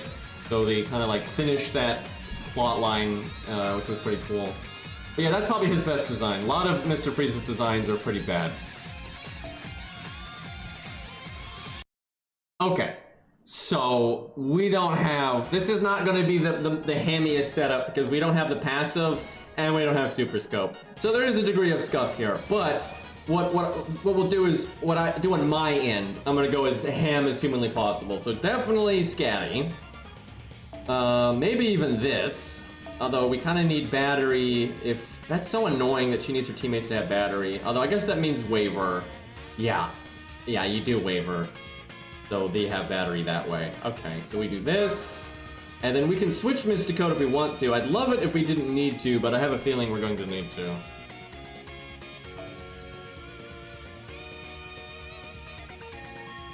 I think Mr. Freeze has some good video game designs. I haven't seen, like, all of them. I don't keep up with some of the games and stuff, mainly because most of, like, the DC video games have really boring gameplay, so I kind of just ignore them, but I do think they have some good designs. They had some, like, really good, Deathstroke designs. That's an awesome villain, by the way. DC has great villains. Like, a lot of their, like, heroes kind of suck, but their villains are really good. And then Marvel, I feel like kind of the other way around. Their villains are just laughably bad. I can't believe how bad Marvel villains are, like, throughout, you know, and obviously modern stuff is all fucked up these days, but if you look through, like, their entire canon, Marvel's villains are very, yikes. They just do, like, hey, it's like the hero, but evil. They just do that all of the time, and that can work occasionally, but they don't make a lot of good baddies. There's a few good baddies, in Marvel, but not a lot. There is some good DC heroes. And honestly, any of the characters can be good if a good writer gets their hands on it, and then any of the characters can be atrocious if bad writers get their hands on it. Yeah, Pro ZD has got it right. But yeah, I think DC villains are much, much, much better.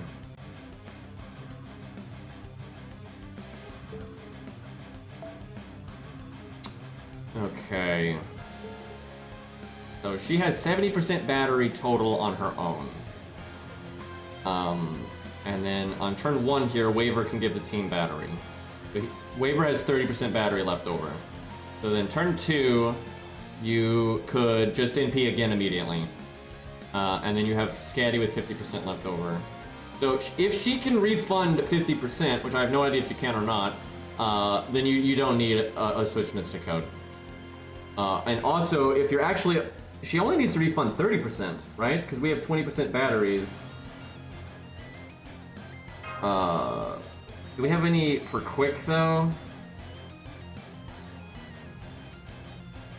Okay, what do we got? That's 20, no damage.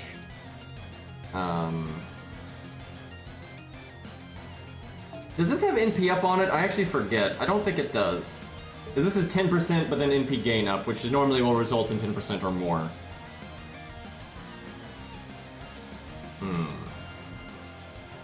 Green Goblin's good. I'll give Marvel that. Green Goblin is definitely good. And sometimes he's got a pretty interesting, like, stuff going on more than just I'm evil, right? So yeah, Green Goblin is good.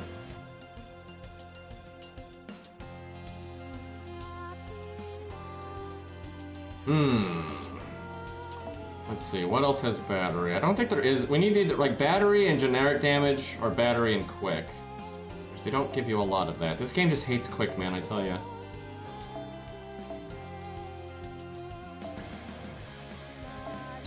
Oh, that does have NP up. Not that one, the other one. This has NP damage up and then 10% battery. Fuck it, we'll do Harry Potter. There's almost no reason to do that, though, because you could just bring the Switch Mystic Code and that gives you damage, and then bring another person that does damage. It's more clicks. It's more impressive if you don't need to do that, but I guess to test the waters, we'll do this. And then if I'm going ham, what is the best damage support that I have that's not Scatty or Waver? Probably that, weirdly enough. Because that's a lot of quick up. Yeah, it's that, okay. Now, we kind of have a team cost issue here. Yeah, Comic Thanos is really different. There's some similarities, but he's got like the whole Lady Death thing going on, and they completely cut that from the movies and stuff. But the movies are... Thanos is one of the only good things they actually did depth-wise in the movies, to be honest. The movies for Marvel are very, you know, theme park ride. And that's fine, there's nothing wrong with that, but yeah, they don't flush out, especially villains. The problem with the villains in the Marvel movies is they're normally only in one movie. So they'll sometimes use this ongoing villain that's got this awesome character arc, and they use them in one movie and then they die. But in the comics and games and stuff, that character, and the cartoons and stuff, that character would like be ongoing for a long time. I'm just gonna say it, generally speaking, this, especially for DC, because Marvel doesn't have a lot of cartoons, but generally the cartoons are better than the comics and the movies, generally speaking. Now, the comics have had like golden eras. I know some of the comics, like in the, like what they call the golden era, are really, really good. And I've seen that, I've read some of them are really good. But some of the older ones are just really campy, and a lot of the newer ones are like SJW nonsense. So yeah, the really old days are bad, and the modern stuff is mostly bad. So there is like this golden era though where they're really good. And yeah, I do know some of the comics are very, very good. Like I accept that. But overall, I do think some of the cartoons have actually done the best, especially for DC. Kind of hit not so great for Marvel there. Marvel really never has done so good in that department. I know there's some. I like Spider-Man. Yeah, I know like Spider-Man has done all right. Okay, we actually have a team cost issue here, which kind of sucks because I really want to bring Arthur, but we can take a hit for one stage just to show off Aaron. His thing really just doesn't matter. Actually, wait a minute. Why don't I just... I can still get my Arthur bond. Just kill one of the CEs. That's not that big of a deal. And there you go. Yeah, there's nothing really quick related I can give. Waiver. Yeah, we'll just go blank. It's fine.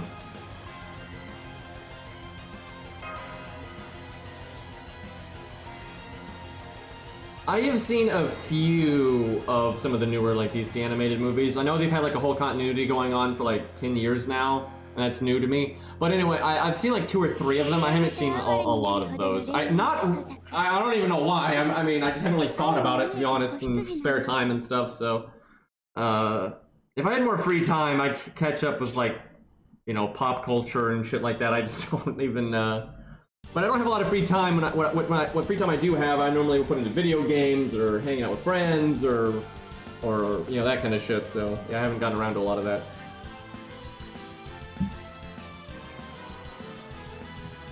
Okay, so 95%. That's a rough one. I guess I only need to do one of these though. And then we do this right off the bat. I have no idea how she's gonna do. I've literally never farmed with her ever.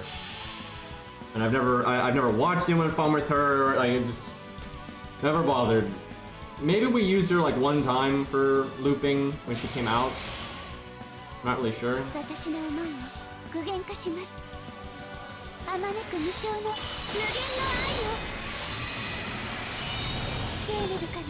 This is such a weird character.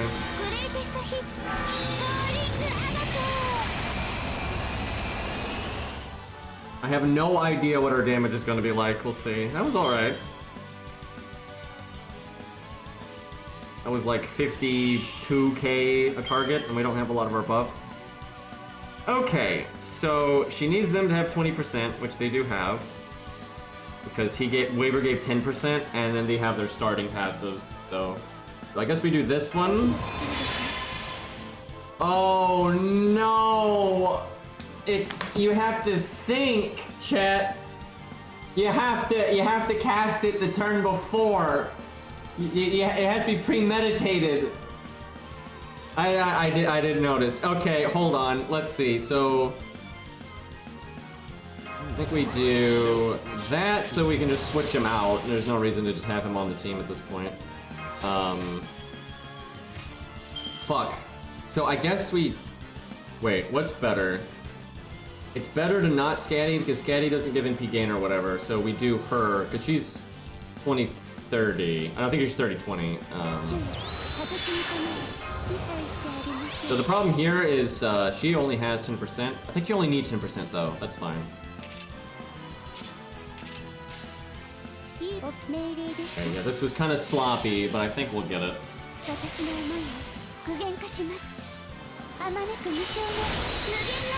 just loop forehead. Probably could have defense down there to get more overkill. Yeah, she makes very little gain off hit. Her inherent gain must be garbage. Because her hit count looks okay there. What is it? Her hit count is 5? What is her gain rate? It's 0.57. I'm surprised that was only 18 though then. That's not the worst. But she only got 18 off of 15 hits when she had double quick up. That's kind of surprising. Well, we fucked it up. But she bailed us out. Yeah, thankfully they buffed her and she gets that battery.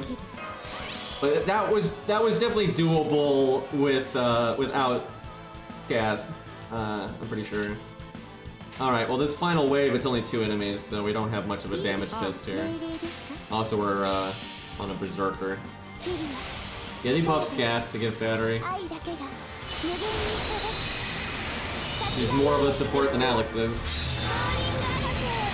Wow, that was pretty damn high I mean, it's because of Berserker stuff, and normally Ruler won't get that. We really should test her one more time on a different stage. Oh, damn. There it is. Oh, feels good. It took so long for my main account, dude. I just couldn't get him. It's ridiculous how long it took to get Hercules on this account. Oh, I'm so happy, dude. Now, I still need to get him in P2. That's a big one. I need the coins as well, but yeah, I want him at least in P2. But yeah, I'm probably gonna grail him to 100. That's, I think in the cards. Like, who doesn't want a level 100 Hercules?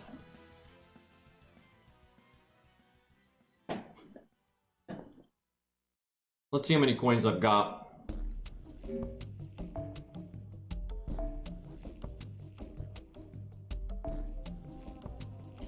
Wrong UI. It would make sense if from this UI you could do everything. I don't know what this UI is even for because of that. But like if you go here, you should be able to just, you know, adjust everything. Skill ranks right here, etc, etc. Speaking of which, I really need to 10, 10, 10. Hold on. Yeah. Do I have the hero proofs? Uh-oh. Fuck, no wonder he's not 10, 10, 10. I gotta start farming the pirate ship. I can 3-turn that obviously outrageously easily. I'll bring all the hero proof drop boosting CEs and stuff.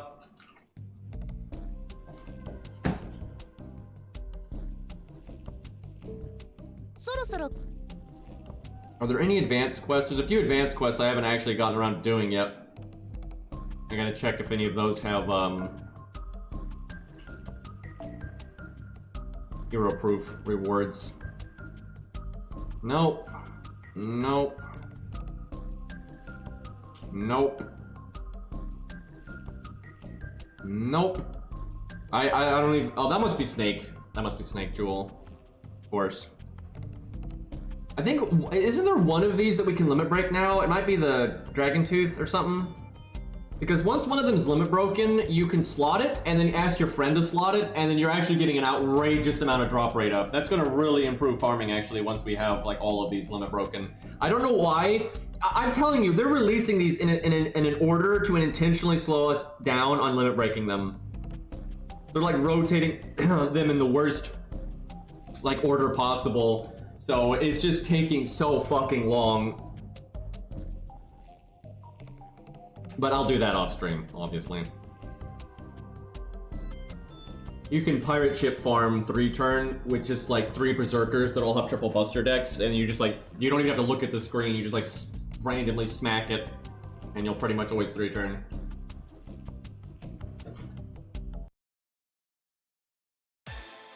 It won't really be a nightmare to find it on a friends list. You just ask your friend, like in real life.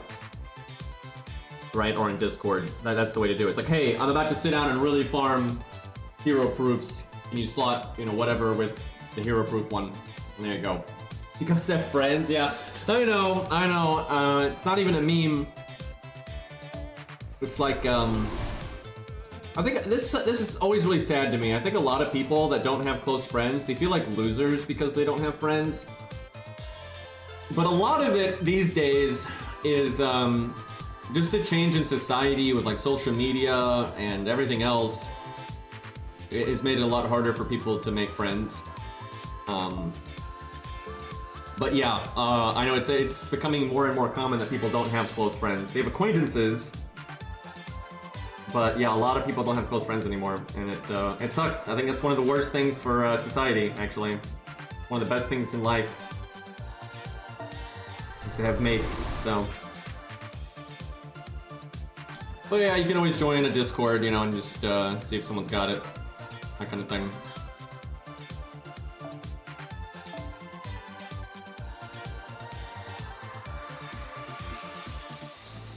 Yeah, people really don't put hard content CEs up much. Very, like the like Bond CEs or Prism Cosmos 2030, right? Those kinds of things. They're a huge power boost, but yeah, people don't generally slot them, so you need a friend for that too.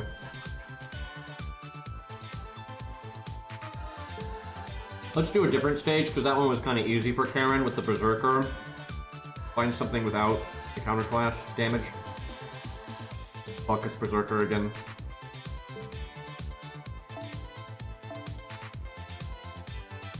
There we go. This would be fun to show off Mordred or Arthur, but we can do it multiple times, so no big deal. Wait. That's right, I don't have Karen. Excuse me. Okay, cast her first skill on turn 1. That's the shtick. Oh, right. Herc doesn't need Bond anymore. He's Bond 10. I guess Cleo for now, because I don't know what else to go with. Ultimately, though, I want to really work on Bedivere. But I do want to get her to Bond 5, for God's sakes. But I want Bedivere to get his second passive.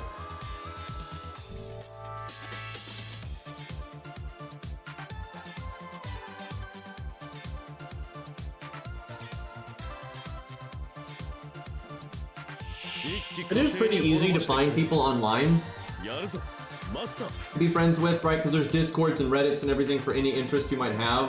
So if you're into Gundam, you know, you can join that. But it can be difficult to make close friendships online. You can do it, and like I think I'm pretty close friends with Cairo now.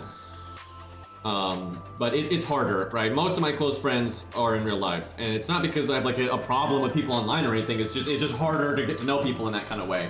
But I do have some close friends. Like I met Boy online, and we're good friends. I think stuff like that. So.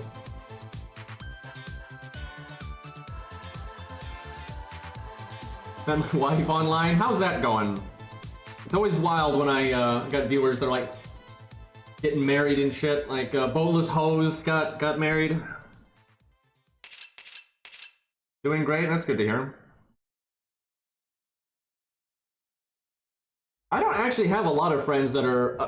I have acquaintances that are other YouTubers and stuff, but I don't know. I don't really ever talk to the other YouTubers much. They don't really ever contact me. I don't contact them, so it's just nothing really happens. I only have like bad blood with like one person, and it's pretty one-sided on their end. I don't even know them, but for some reason they hate my guts. But that's a whole thing.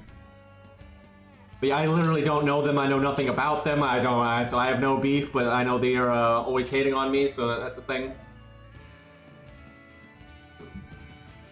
I'm not gonna say who because that'll just start drama. There's no point in getting into that. Alright, we cast this, we cast this. Let's see if we do better this time. I'm a hate watcher. Yeah, I have some of those, I know. Everyone does. Everyone does. And actually, that one other content creator that doesn't like me used to be a hate watcher for a while. I doubt they do anymore. They probably just got bored, but I know they did for a while.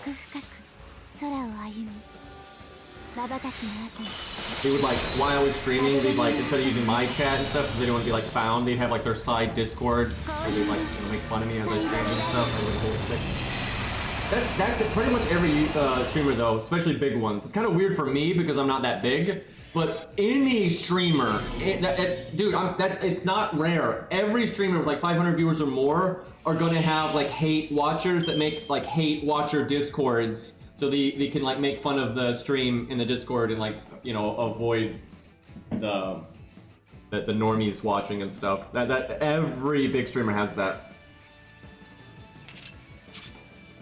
It's really weird. It's really weird because like I would never do that as a watcher. I would never want to be in a Discord to like hate on somebody. If I don't like a streamer, I just won't watch them, right?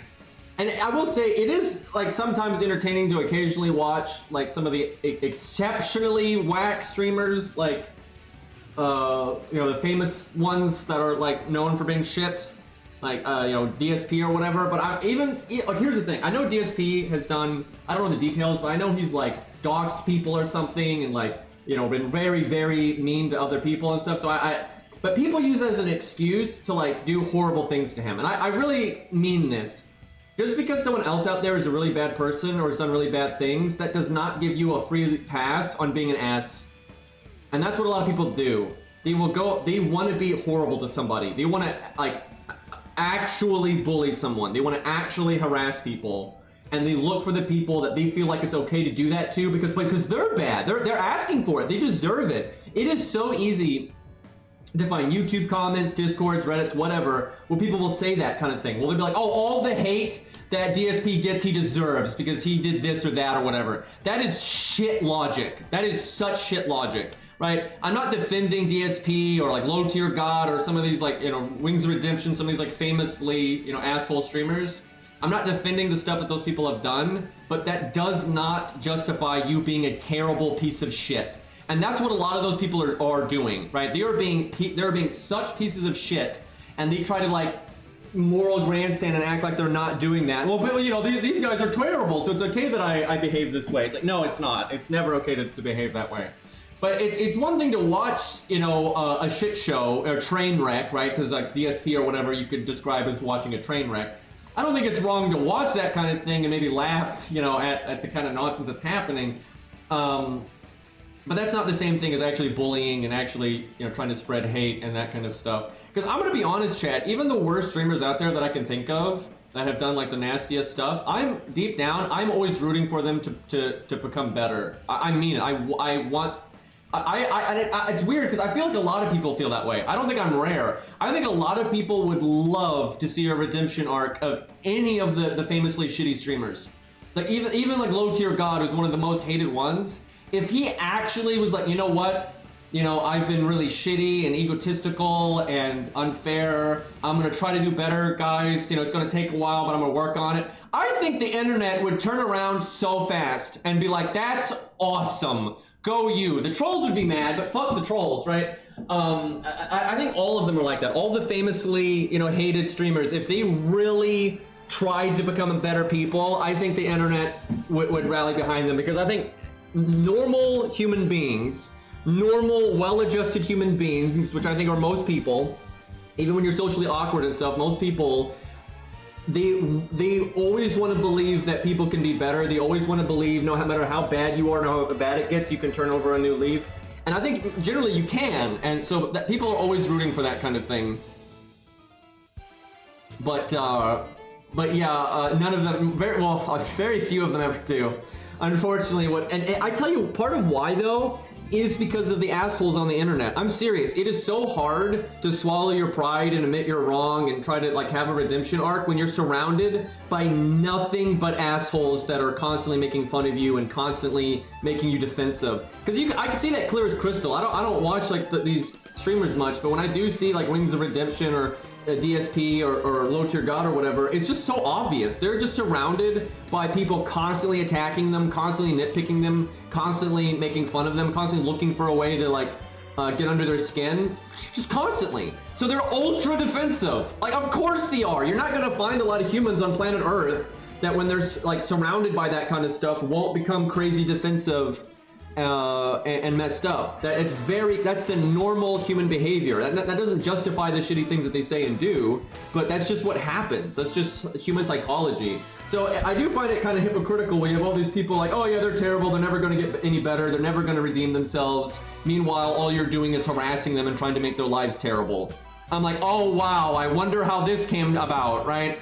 So yeah, that's kind of those things where, yeah, Wings of Redemption or whoever a lot of times do say and do terrible, shitty things, but the people around them are not any better at all. Yeah, attacking bad behavior with bad behavior is that just doesn't work. And also, you're still a bad person. Like, just you doing something bad to someone that also happens to have done bad things doesn't make your action suddenly good, right? It doesn't work that way. But some people are stupid enough, I think, to actually think that it does, but okay, so, fuck. I should have done this one. I could have saved this battery for next turn. I would have really liked to have seen, like, how much battery I could have made that way. Whoops. I think I'm going to defense down to get the extra overkill, or potentially extra overkill, because I have the feeling that she has enough damage at the end without the defense down. Yeah, that's a famous saying that it's easier to, you know, nitpick someone else than to address your own problems.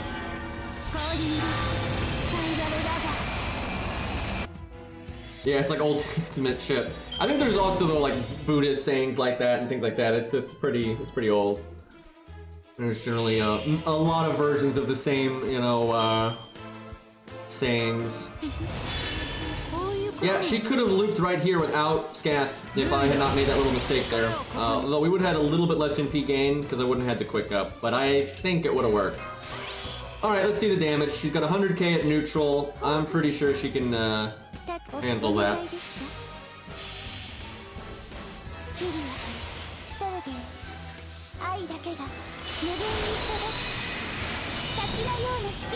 Most of Jesus' sayings are copied from Buddha, or a copy of copies that were like go back to Buddha. That's actually pretty universal. Yeah, Buddha's teachings, it's really funny too, like the timing historically. It's like right as Buddha's teachings started getting out of Asia and stuff, you started seeing, you know, other holy books and things like that saying the same stuff essentially. It's like, oh geez, what great timing that was.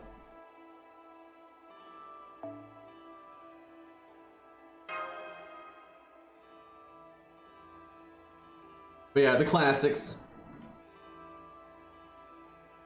They actually did a really good job with Buddha and Fate, and then they don't let them be playable in FGO for some reason.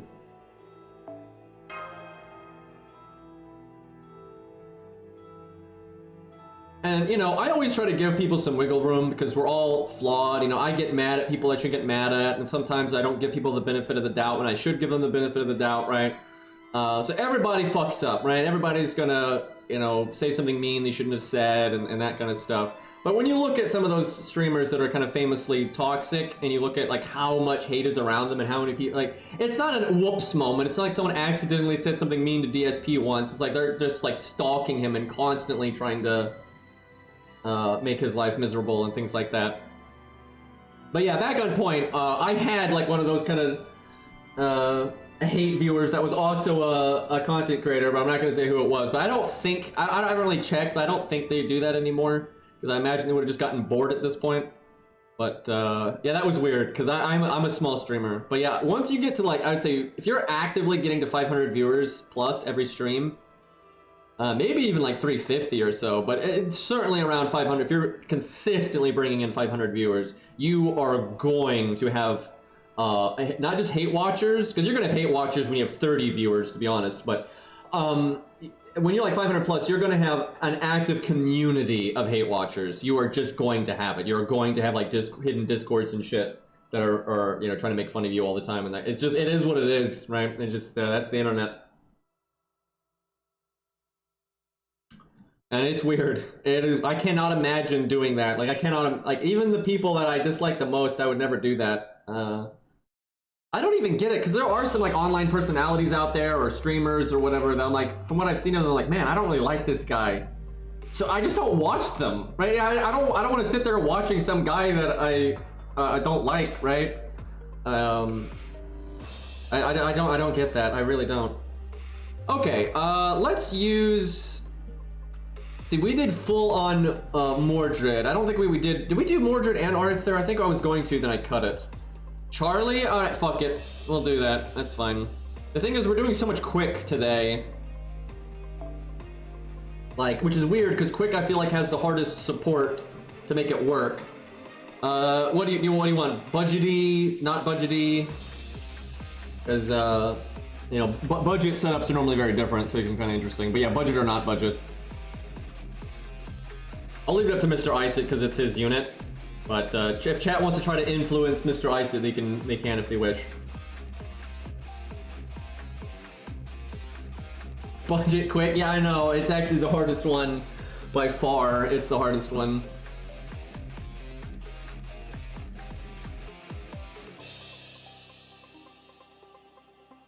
Single scatty, no waiver. So I guess what you're wanting to mimic here is like, I have Charlie, and I'm summoning a friend's.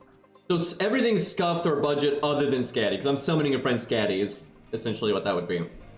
That's fair. Like, that's normal. It is fun, though, to do setups without any 5-star supports. I actually really enjoy making those. I do that a lot in my own time. I don't think it updated. But yeah, what budget quick support? It's fucked, dude. Do you think Dumas, Alexander Dumas? Okay, that's just stupid. Now we're just trolling. Like, who the? Because Charlemagne is a newer unit, right? And that's an old as fuck craft essence.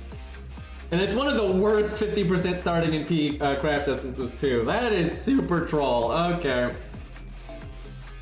That was good in its day, because there was like so few alternatives. When it first came out, people used it, but it fell off pretty quick. Alright, so 1 scatty, everything else we'll do low star. Alright. Let me look at his kit again. Been a minute. Dude, this does suck. Why can't I have like a 3-star Alexander Dumas to help out my quick stuff?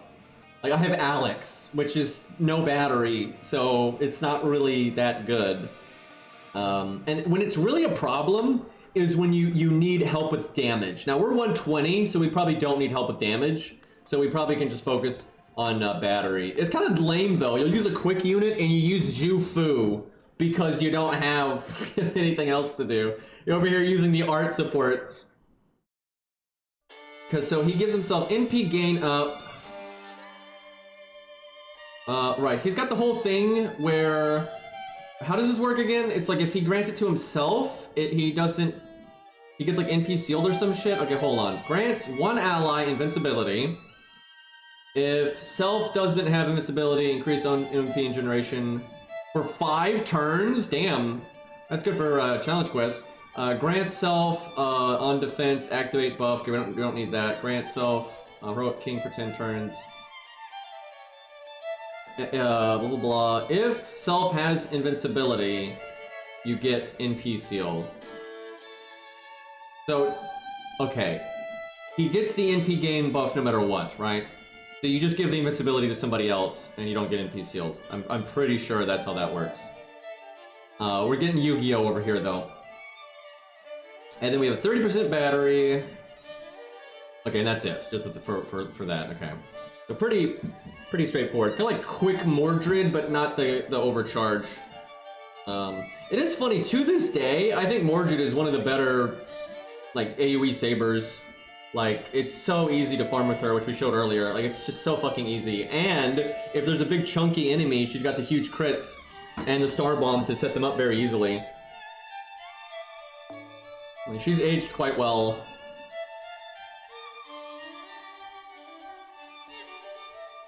Okay. Everything else has to be budget. I mean, Zhu Fu kind of just makes the most sense. Because it's 30% and 30% NP gain. Kind of fucked up, but it is what it is. We need to stop doing quick teams. Like, for the love of God, give me, like, Buster or Art. Like, Jesus.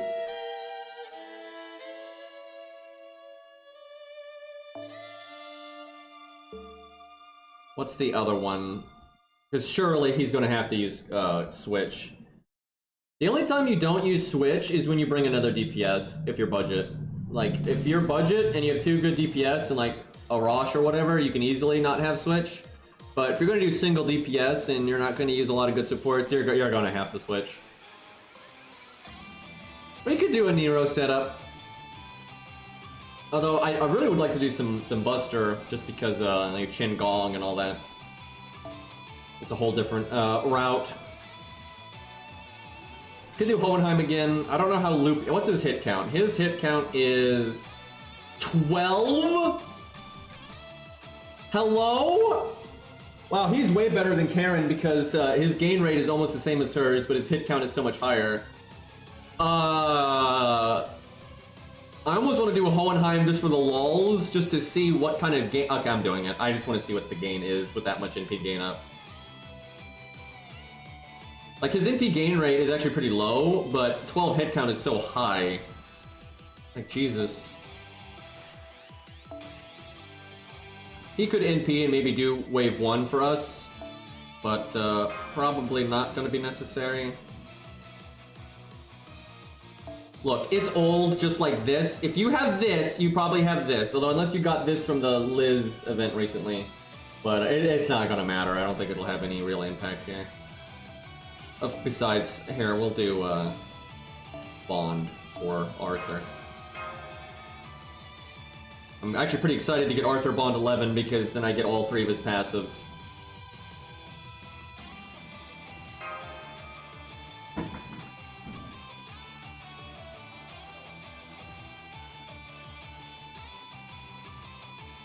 There are so many Star Bomb Ds these days.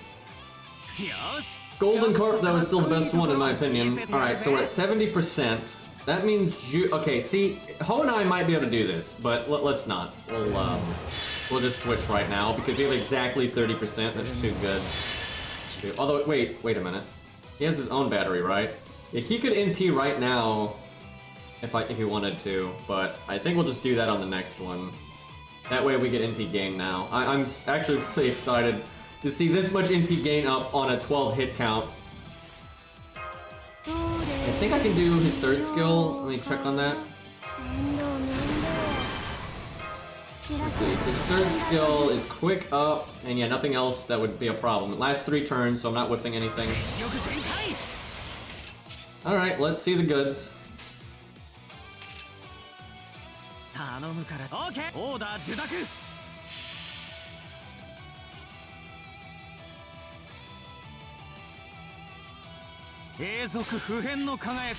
I forgot S1. You're right. God damn it. I don't know if we even needed it, but it's a lot of NP gain, so we'll do it. It's 5 turns too, so even if you failed a 3 turn, you'd still have it, so there's no reason not to.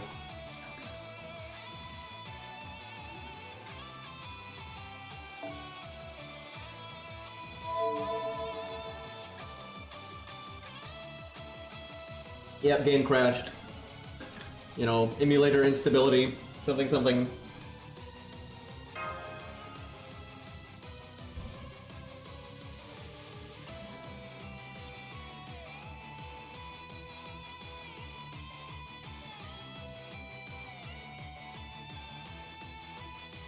Alright, let's see here. Diva, I just realized, I've known you've been a subscriber for me for a while, and I've seen you in chat plenty, and I just now realized, like, you're the same person I was just talking to last night, and that made the Ash sticker. I never put that together. Man, I'm a fucking idiot. It's kind of like the other day, I just realized that Max likes robots. Which, I mean, was probably the most, the thing is, I thought Max might have just liked robots in Art Nights, but then it hit me that it goes, you know, beyond that. But yeah, I didn't realize the Diva thing until now, because yeah, I'm a genius.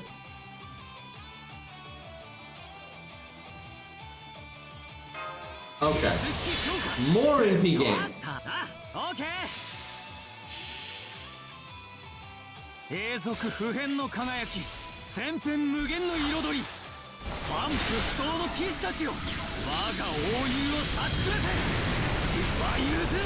Okay, plenty of damage. What the fuck? So I feel like if you use meta stuff, can he just go 100%? Like, does he... You could just not use the battery. That's really rare, by the way, that you can go 100% without needing someone's battery. What sucks, though, is it's gonna fuck us up here because... I should have done the defense down, I think. Oh wait, no, it's not gonna fuck me up because we have a 30% battery right here. Okay, yeah, never mind, it's fine. Not gonna matter at all. I'll do the defense down now, though, just cause. Yeah, holy shit, if you have a meta setup, you can just go 100% straight. That is wild.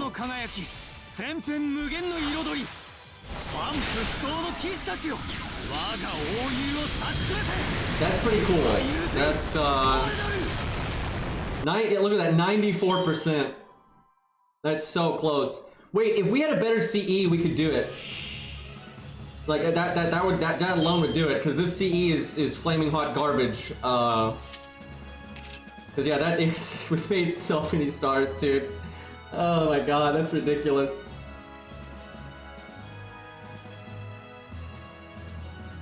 God, this is the best song. Look at this scatty 50% battery, and we don't barely need any.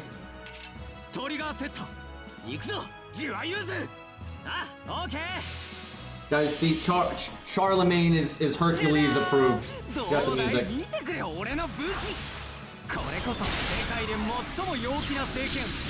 He's too OP, I had to nerf him, apparently.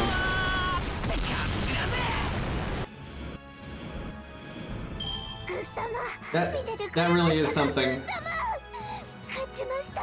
And boy, at 120... Zhufu, can you calm down, please? We're streaming here, Jesus. Anyway, at 120, you just have so much muscle with the damage. No, indeed.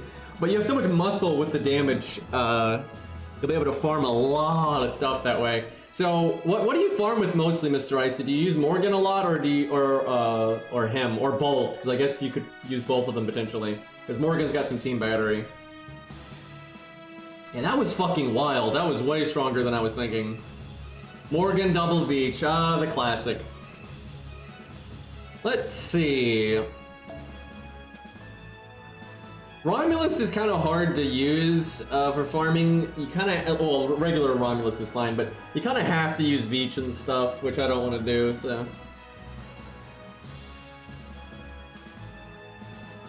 Yeah, I do wish they'd given Charlemagne one design that wasn't so extra. I always like they did with Super Romulus, right? How he's got the two normal ones and the one a bit over the top one. I really like when they do that. I wish that was standard. Nero Caster. That's kind of a wonky one for this, but let's see here. What do I got? She's Buster, right? Or is she Art? I haven't used her in so long. I remember using her though for the 4-star tier list video. That shit was disgusting.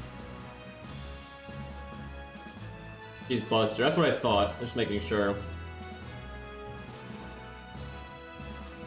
What do you want, chat? It's Beastly's unit. What do you want? Scuffed or non-scuffed, or budget or non-budget? Like, what are we? I can't. If I'm summoning though, I can't really do non-budget. I've got Merlin, but that's it. I don't have Beach, no Brim, so I kind of have to do budget when I think about it. Basically, it's Merlin or no Merlin. That's about the only decision to be had here.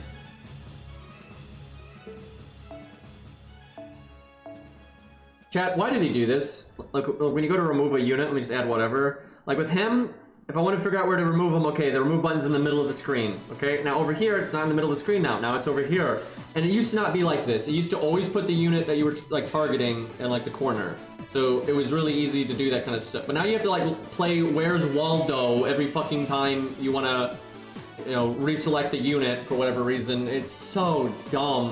And that was like a UI change that they made.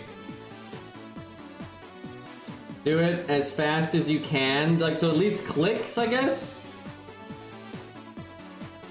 Let me look at her kit. She has got 50% battery and 50% NP gain rate. That is just... That's just silly. Like, that's so silly. Alright. Waver's a lot of clicks, but I don't have a lot of stuff that'd be minimal clicks, honestly. Alright, so she has her passive, so she's at 70%. So then Waver would have 20% left over, so you're at 70%. You know what? I think we use Zhufu again. I'm seeing a theme here that Zhufu is really good for budget farming. Because a 30% battery is really good.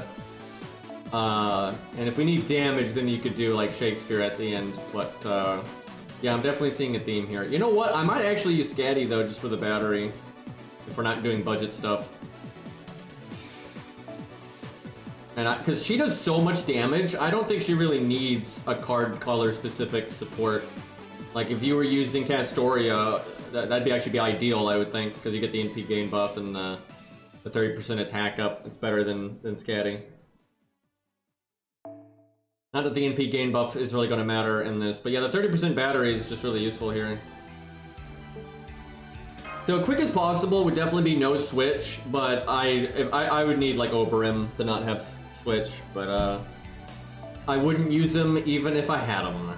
And thankfully, I don't have him. I don't think any of this stuff is gonna matter. What is Jufu's bond CE? I wonder if it's... I'm seeing her being really good here, so if she has supporty stuff. She has Guts one time, and then when Guts triggers, she makes 30 stars. That can be useful, but that certainly wouldn't help with farming.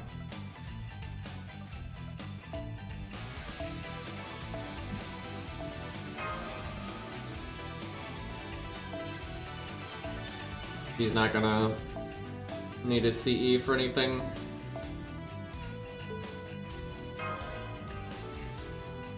This is really weird, but alright.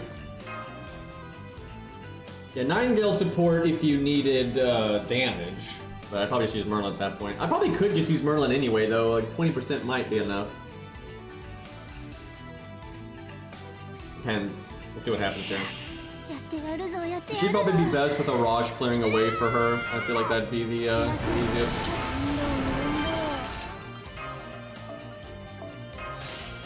Alright, we gotta go fast now. I forget what half of this kit does.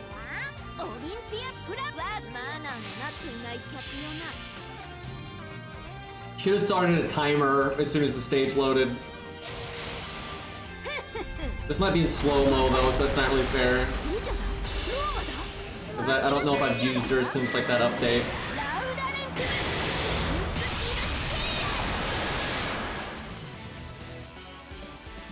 That is so much damage, and I haven't even buffed yet.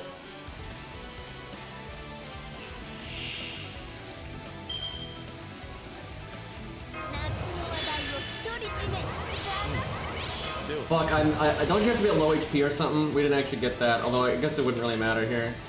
Well, we're not gonna get it. We're not got enough.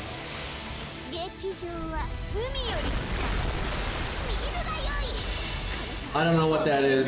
I don't know what relink is. I have no idea. Is that like a side games? I know that dev for Grand Blue Fantasy makes a lot of games with their IP, and they're making like a Monster Hunter, like God Eater kind of game. Well, our damage is outrageous, but yeah, now we're dead in the water, and she only got 1 card here. That's really unfortunate. If she had actually gotten cards here, she could probably fuck stuff up. Well, yeah, that's where you need Oberim or something like that.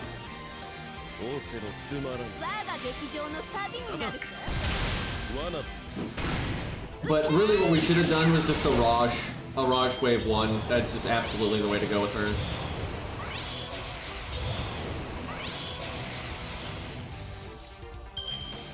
Yeah, what's relink? Why do I... Okay, game. How do I go 2 turns in a row like this? How did the deck shuffle this badly? Wait, is it out yet? I didn't think it was out yet. Fuck, did I miss it? I would have streamed that. I was actually really curious if that was going to be good or not.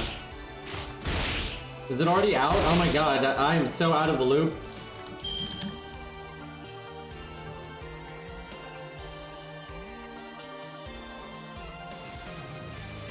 It just revealed new gameplay. It's not out yet? Okay, I'm not that out of the loop. Is it like a concise trailer? Because we can go reaction channel mode if we have like a concise gameplay trailer to react to. But if it's like a 30-minute demo, I'm not gonna look at that. But yeah, I'd be interested to see what they're doing. Releases this year, like 3 minutes.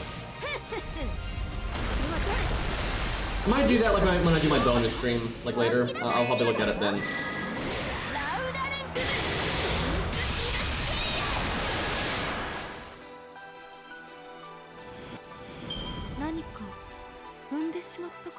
Man, it kind of sucks that we didn't 3-turn that one. That's one of the only ones we fucked up. But slap a Rosh on that and it'll work just fine. You can probably cut Jufu and just do the 2 batteries and you're good. Or even just, maybe just Waver.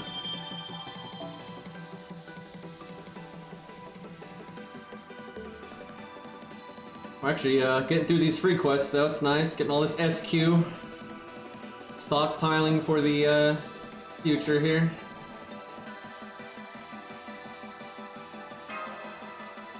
Free quests really do add up, and it's nice to get this done because we're eventually going to get Lost Belt 7 free quests. So I don't like to have a bunch of stuff piled up. Because I still had 5.5 stuff, so I would have had 5.5, 6.5, and Lost Belt 7 free quests to do, and that's just too much. But we should be good. Alright, we'll try that again. Let's see. Now, another thing that would have helped her, though, is K-Scope. Because she has so much damage that she doesn't need... Like, she doesn't need that stuff. And then you have 100% immediately right after. So, like, yeah, that is better. Yeah, let's swap it. Let's see how that does. I wonder if we could do it without a rush. We probably could do it without a rush then, right? Let me think. It'd be free MP, so that's wave 1. And then her 50, now she'd still probably be short. That wouldn't really make a difference because we basically whipped a 50% battery. So yeah, I don't think it would really make a difference. But we should do it anyway here, just because if we're trying to speed run, it's less clicks that way. Also, it means we definitely won't need Jufu. So let's see. Now this stage, why is it every time I want to use a Rosh, we are somehow doing the Lancer stage?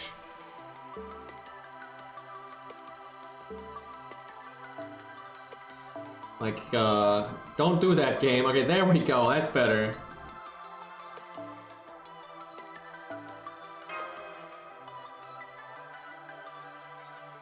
There we go. And she's got her passive, so no need for Super Scope. Alrighty. You can bring another unit here, but you probably don't need them. I mean, hell, if you wanted to really speed run, if you have a lot of faith in her damage, you could just do Spartacus. Because then you don't have to watch the switch animation play.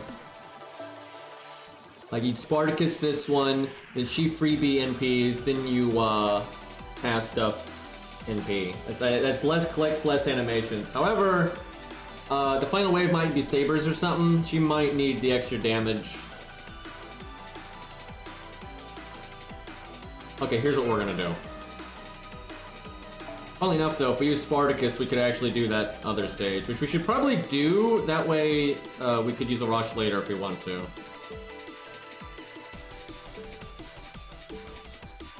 We've basically just been doing every free quest with a different farming setup. We've been trying to, like, 3-turn with, like, as many random-ass things as possible. Did a little bit of budget, non-budget. We're mostly doing non-budget, but we have done a little bit of budget stuff.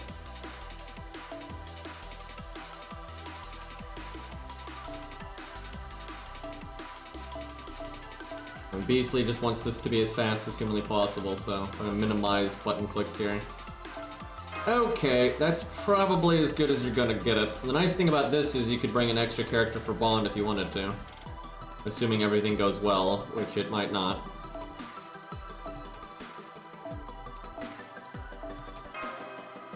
Surely she's getting kinda close, right? Not really, no. Really hard to earn Bond on her. Alright, this looks pretty good. Alright, fast as possible. Go, go, go.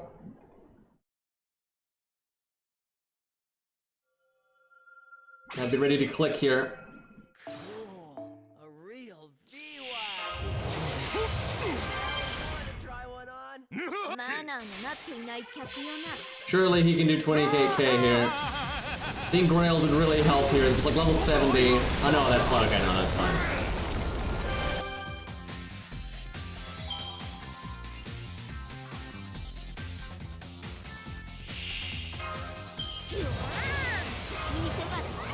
Fucking clicks! I'm not even looking at like what the hell is on the screen here.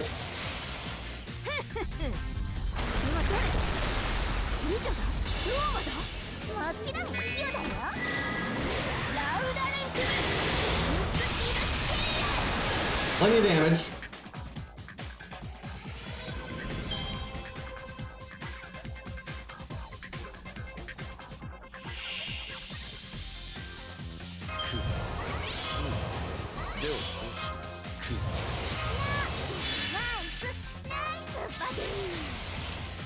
I don't know if I probably didn't need that star. I clicked the wrong normal card. Didn't you just sub? I'm so sure that's not even a gifted sub. You just sub? Like today? Like what the fuck, Twitch? Okay, I will say that was definitely the fastest 3-turn we did all day. That was very quick. And I could have done it one. I did not need the star bomb, so I had one wasted click in there. That was crazy, honestly. And what's good about this is this unit right here, Spartacus, can be like anything, right? Like you could be Mordred, like any easy 1-turn. And so if you need more damage than what Spartacus gives you, that's not hard to accomplish. That is really powerful. Like that's having 50% batteries is good. And like that damage output was just so fucking high. And she's, if you're like a big Nero fan, right, you can make her 120, and then you're really gonna like speed run farming like that. Let me try something similar with like Mordred. I want to see like how far I can go with that kind of thing. I have to summon something though. Fuck. I could summon a waiver. Although if you wanted to maximize less clicks, you probably would pick someone else. But just fuck, I gotta do something here. Just Bond in the back, I guess. Rip Bedivere. He's getting there. Oh yeah, Archwade is another one that you can go really fast on. Because if you have K-Scope, she can double. Oh my god, you can double in. We should try that. Does anyone have a good Archwade? Because yeah, like Faust. Faust is still here. Because then you can not bring a support. You could Spartacus, Mordred, Arash, whatever it is, do the first wave, and then just have her double NP on her own.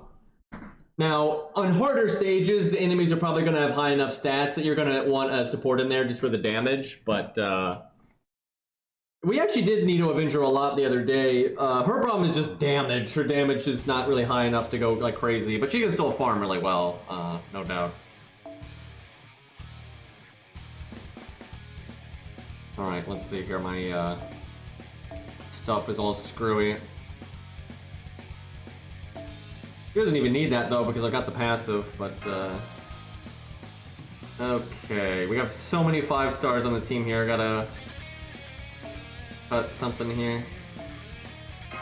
Wait, I should cut the other one. This one's only 5%. Okay. But yeah, Spartacus is very modular, and if you had a harder hitting thing, you could absolutely do that.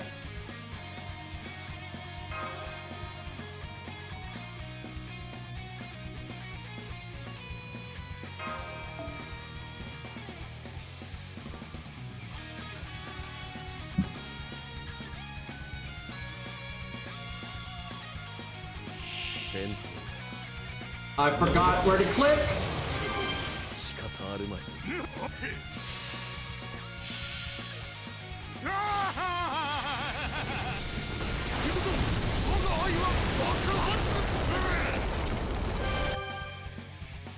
Yeah, 120 is generally a slow process. You can generally like really focus on one unit and get that done, but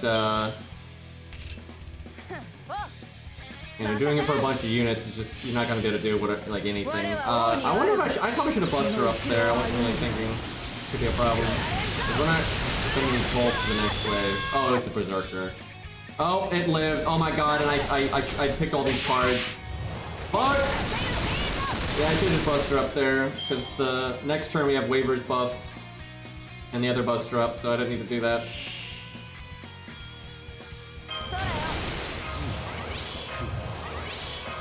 Oh, we don't even need her battery. It's exactly the same. I messed up, but you can do that in the exact same amount of clicks. Maybe one less though, because, well no, the only reason we didn't need to do her third skill is because we did the extra attack and stuff, which we wouldn't normally do. But it's pretty much the exact same thing.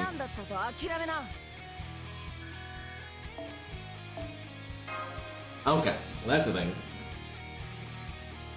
But yeah, look at that. Those are all old as fuck units. That's Waver, Mordred, and Spartacus. And it gets returned like crazy quickly. That's actually way quicker than like most of the stuff we've been doing, so that's a whole shtick. Alright, we only got 4 left. Are any of these already have progress done? I don't think so. Wonder if this one's something special. It's level 82.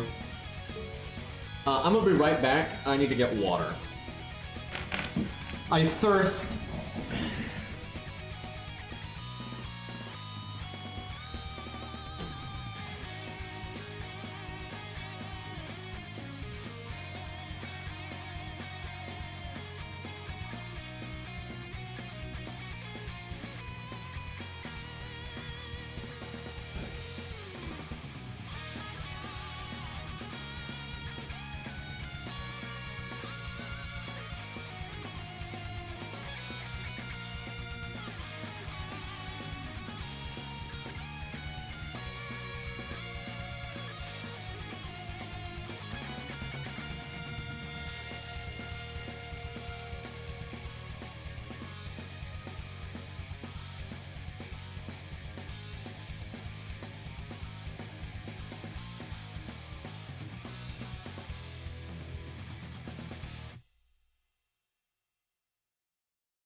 Hold on, chat. I gotta turn the light off.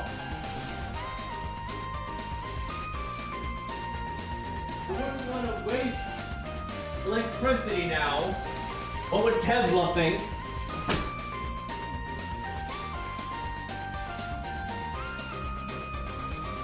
Oh yeah, Tesla is another good speedrunner, because he's got a 50% battery. What are you doing, chat? Chat, what are you doing? But chat, I'd like to point out, we have done a lot of 3 turns today, and I mean a lot. Funnily enough, not much art though. We've done hardly any art teams, which are the best.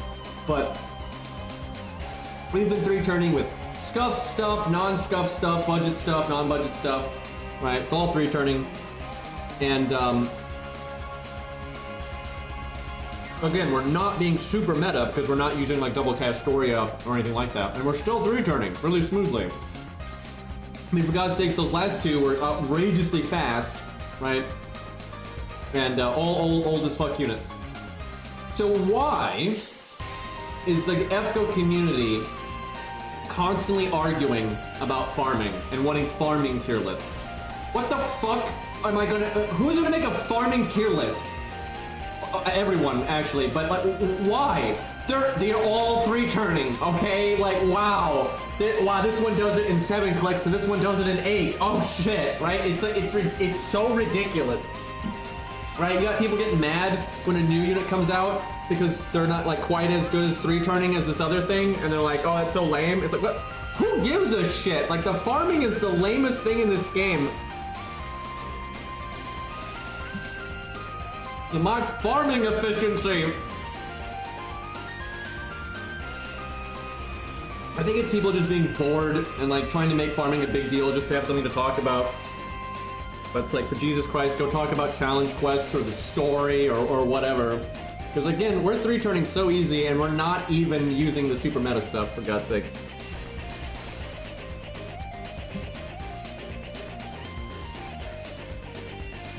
Alright. So we need to do Arcaway. We can do some Tesla, maybe some more budget ones.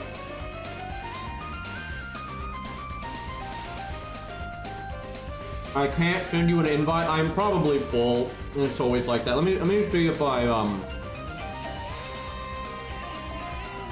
Excuse me, I'm eating a snack. Let me see if I can get Faust. And if he's not, we'll just have to actually manage the friends list. My least favorite thing to do, by the way. Okay, there's Faust. Does he have anything?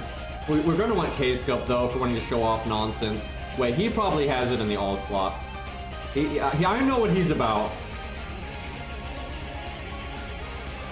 Wow. Oh, no, he does. Yeah, and one. Oh, okay.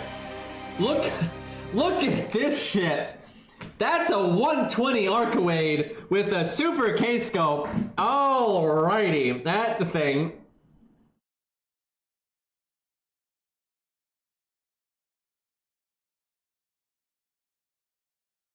I don't think he's even a whale. You guys don't understand. I remember this. He was waiting for Arcade for years.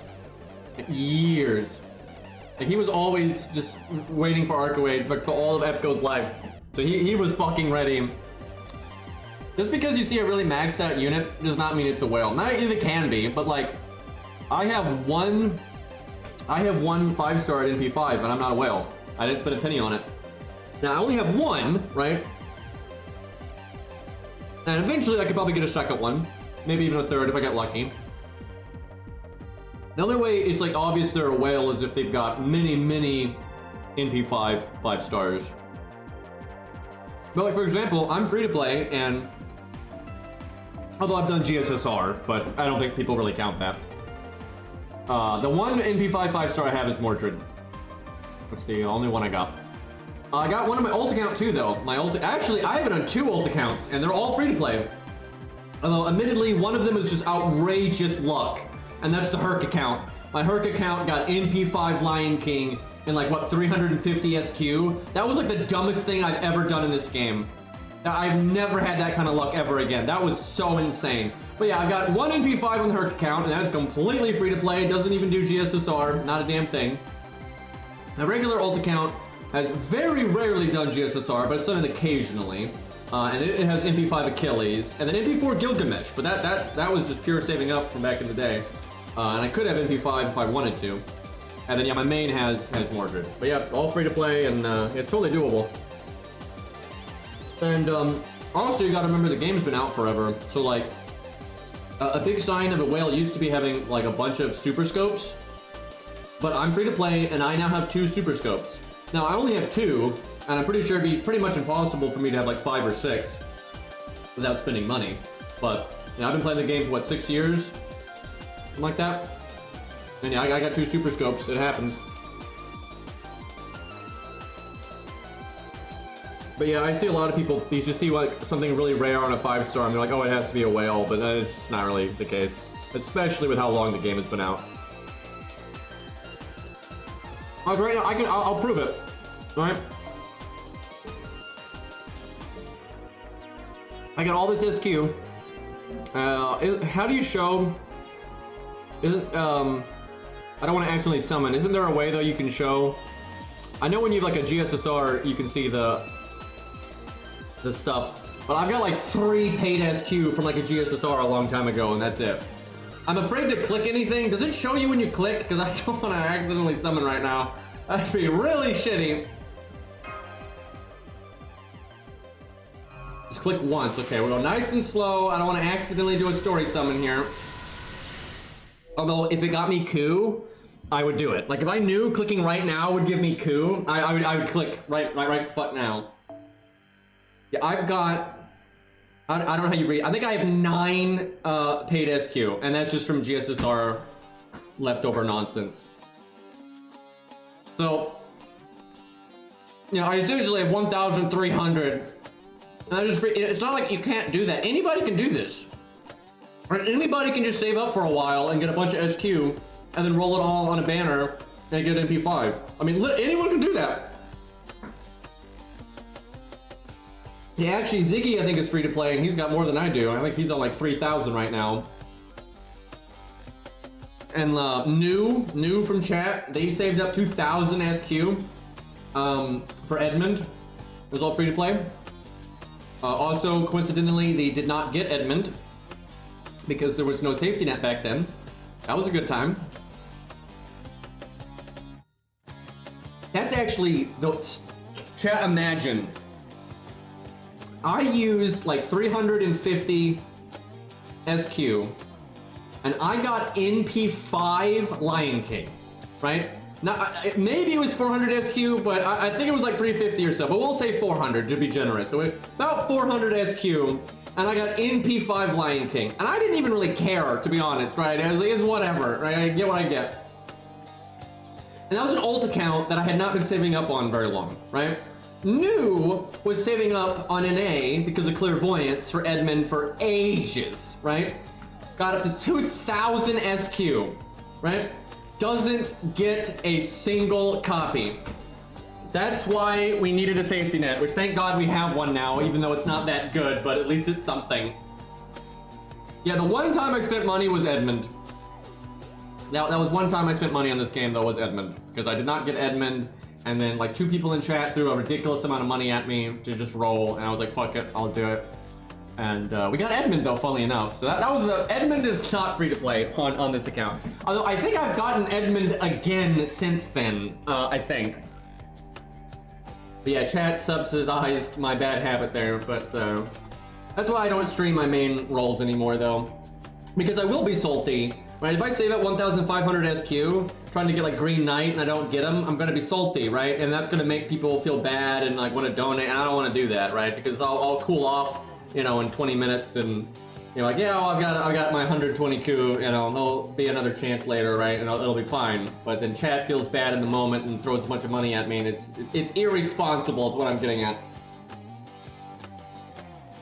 Alrighty. Alright, let's show off this Arcaway nonsense.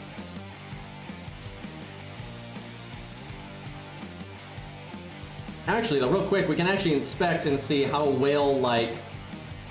Really hard to tell, because like I have 2 super scopes, and I'm not a whale. I don't think Faust is a whale. Maybe a fish, but no, I don't think so. Because this is only MP3, this is only MP1, only MP2, and MP1. Let's see what this one is. NP2, NP3. That, yeah, if she's NP5, that's a 4-star, and she's popular, so a lot of people save up for her in advance. Yeah, I don't think he's a whale. I think he's played for a I know he's played for years and years and years. So yeah, would not shock me at all if he's completely free to play. But he could be a whale or a dolphin. But let's see here. I don't think so though. Again, 4-star. That's only NP2. And she's been in the game forever, only NP2. That's NP5, but I mean, that's so much time between that and Arcawade. Yep, just NP2. And this is probably the same super scope. You know, a lot of people are like, oh, that's 3 super scopes. The way the game does the support list, that's probably literally the same super scope. And yeah, there's just so few super scopes here. Yeah, I don't think it's a whale at all. Again, probably same super scope. I bet you though he's maybe a fish. I bet you he has spent a little bit on very specific occasions, but I think very rarely. Because like, I mean, he does have a few NP5s, and certainly more than me. I've only got the 1. Although, to be fair, I didn't really try. I don't try to get NP5 5-stars generally, other than like a few specific ones, because I don't like them enough.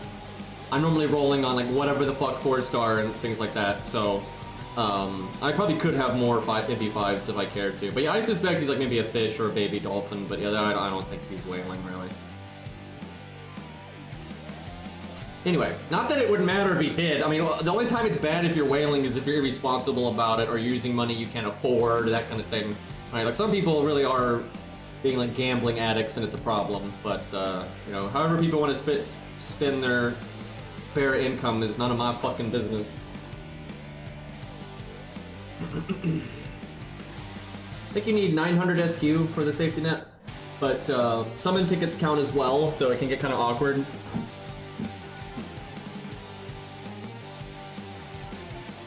So she probably... Do we want to test this with no support just for the lulz? The thing is, it's like, there's no reason to not have a support here. I guess we could do Merlin just because he won't give us much battery. But if we want the damage, we could do that. We don't have Merlin spawn CE. I never even thought about that. I really should get that at some point. Do Ox King to kind of pretend we have it. Or not, excuse me. Oh wait, we don't need Mordred. There we go. We don't need this K-scope either.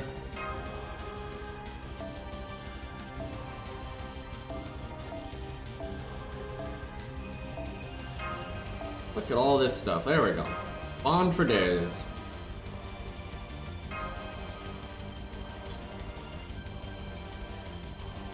At least they made 4 stars a higher pull rate. Honestly, that was nice of them. I will give them that. They do a lot of stupid shit in FGO, and the lack of story replay and everything else is just insulting to our intelligence. But it was nice that they just straight up increased the odds of getting 4 stars. Rate up, non-rate up, they just straight boosted 4-star appearance rate, and that's nice. It really is. All right. So you could do because she doesn't need battery. You could do Merlin's battery like that for the attack up on Spartacus if the enemies had more health. Now, obviously, it doesn't matter here because they don't have more health. But if they were tankier, that could matter. That's a real benefit of her, I suppose. You're actually pretty flexible and just throw your buffs out whenever the fuck you want.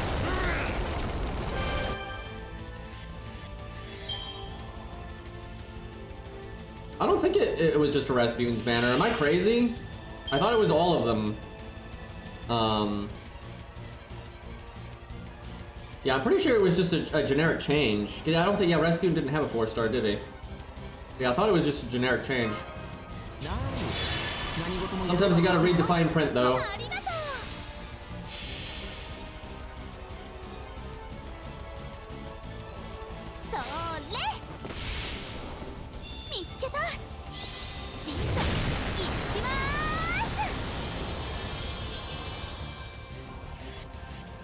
That's a lot of damage.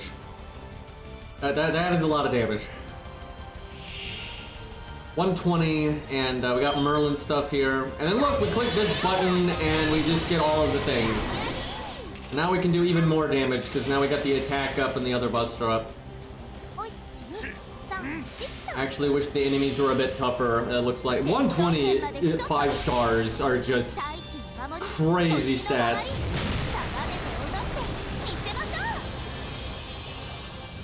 500,000.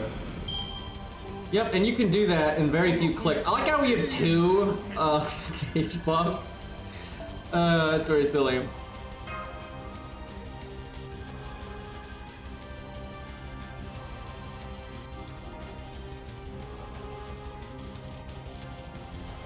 So it's right up 4 stars they got a boost. Well, it's still something. That would have been nice if they just boosted it in general, though. Boy, you really can, though, like, because she's a moon cancer, very rarely are you going to run into enemies that are going to make a problem. So if you've got like a generic farming setup like that, you can just farm without even paying attention to what the stage enemies are and stuff. That's really good.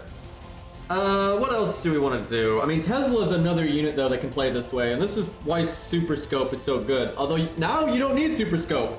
Now you just need K-Scope and your passive, if you happen to have it.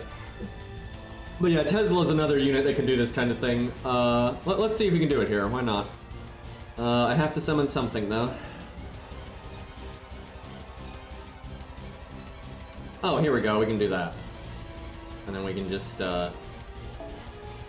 ignore our Merlin here. Now, I'm not a 120, but, maybe someday. If there ever was a 5-star that I would 120, probably Tesla or Mordred. I hate to say this. Hopefully Max isn't listening, but I do feel like Tesla is more likely. But Mordred's awesome. Like, Mordred's really high. Man, Tesla is just so my kind of character, man. I don't like how they always use him as a joke in events and stuff, but the serious stuff they do with him, like, I think it's actually Napoleon's interlude, not Scatty's. But anyway, it's about Scatty, weirdly enough. But anyway, there's that one, and there's his character material book and stuff like that. And he's just so fucking cool, dude. Yeah, very much my kind of character. But Mordred's really great, too. It's him and Mordred. They're like the only 5 stars that I would potentially 120. And then after that, it'd be like Arthur and Kidu. They're the next highest 5 stars, I think. But most of my favorites are 3 stars and 4 stars, and a lot of 3 stars. Because who I really want to 120 is Mori. And he's basically tied, though, with Billy. But I feel like Mori would benefit from it more. But he's also way harder to get coins for, so there's that. I've thought about just 120ing Billy then because of that. I've been thinking about it. let's see. So, 120 already, and then these two are really desired. And then he's gonna get grailed some, probably not all the way to 120 though, but probably some to actually get 10,000 attack. And then once those were done, it probably would go to like Mordred and Tesla and stuff. VC Bronze up there too.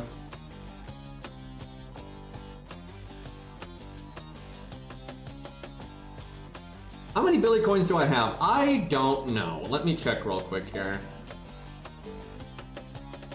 I already have all 3 of his passives, so I may not have very many on hand because of that.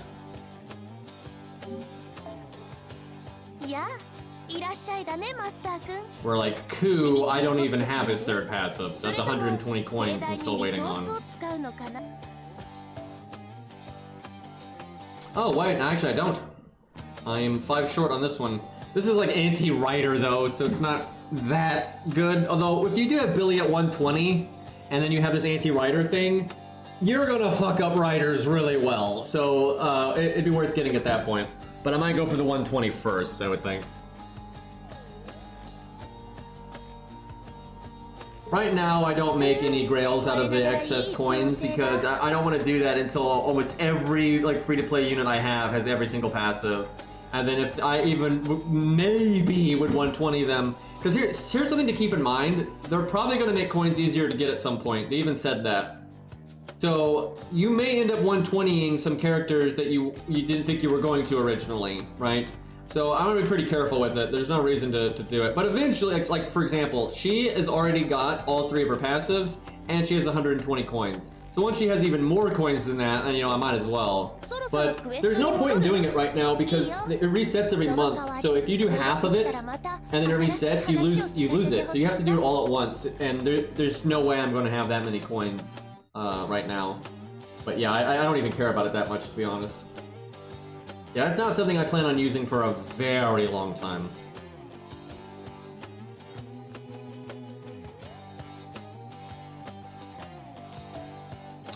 Alright, let's see how Tesla does. I guess Bedivere. The Bedivere is going to be so strong if he ever gets his 2nd passive. It's just very difficult to do that. I could already have done it if they gave me credit for the NP5 Bedivere that I already have, but they don't do that.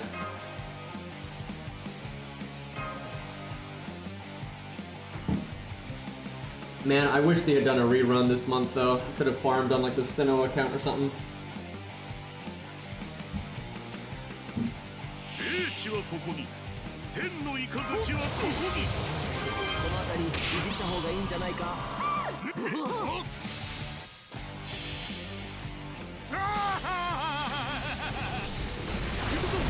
Honestly, with the units that have these large batteries, oh right, though Tesla does want like waiver because yeah, we only have the 50%. So, and I already used my whoops. Well, we done goofed because not only do I not have a 50% battery here, what battery I do have already used. So that's a mistake. Good thing we're gonna have an NP game buff at least. Honestly, the smart thing to do is probably just kill this wave the normal way. I don't know though, it still wouldn't take that long to get my NP the normal way. We'll do this though. Probably be 2 turns, maybe 3. Yeah, I should have brought waiver though.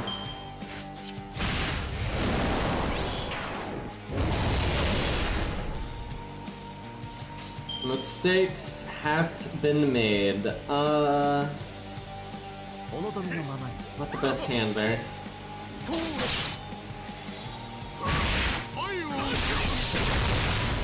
That's a lot of damage for hitting an assassin.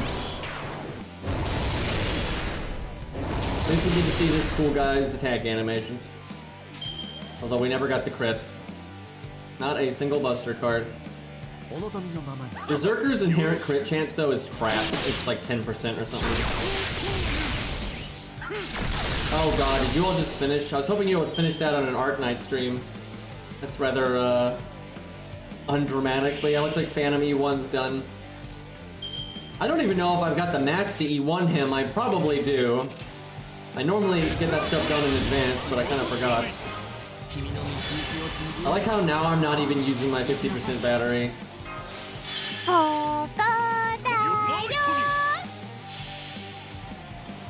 I see you, Narasu. Yeah, switch game. Maybe in a minute. What would I do with Smart Knights later? I don't know. This was a very impromptu stream because Pyro just raiding me out of the blue like that. And I just happened to be doing free quest farming, so that's why we're doing a free quest farming stream. Although this has been kind of fun. I wouldn't want to do this every stream, but it's a fun diversion. Okay, let's do this one more time where we actually 3-turn it.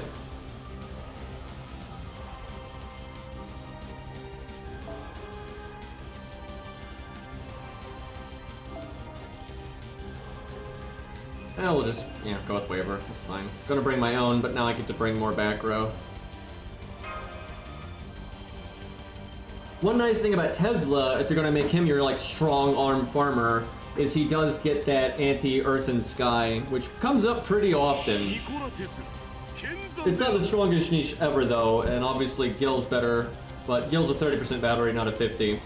Like, a 120 Tesla, you absolutely could brainlessly farm with quite effectively. Like, that's pretty damn good.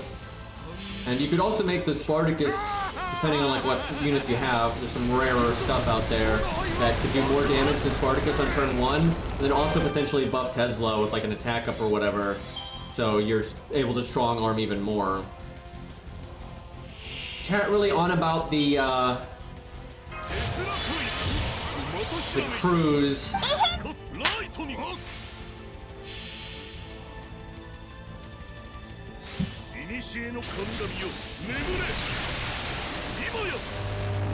I'm actually always trying to bait chat into wasting points. Gotta get that inflation down.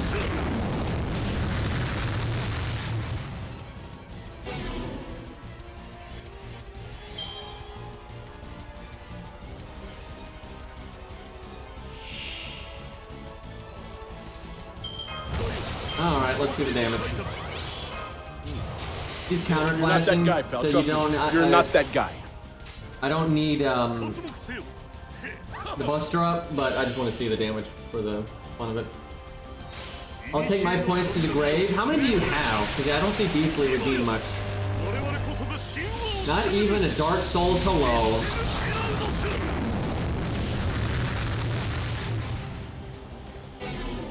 Honey to me. I'm just encouraging people right now Listen to you. to buy random things. 475,000. That's quite a bit. Oh yeah, well Beastly, I have Infinity Symbol, so yeah.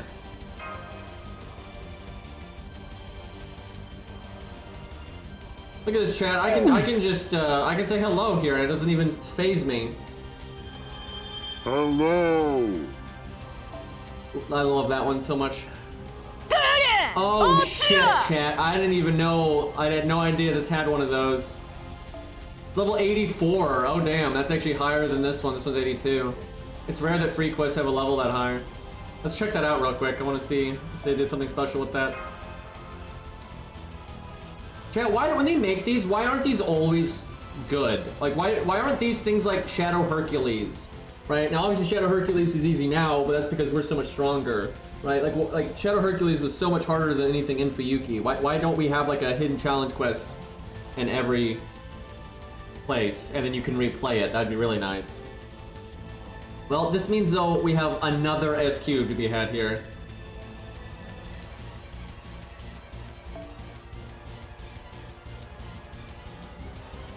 I think stream freeze for me. Let me see if I'm dropping any frames. I am not dropping any frames, so you might need to refresh.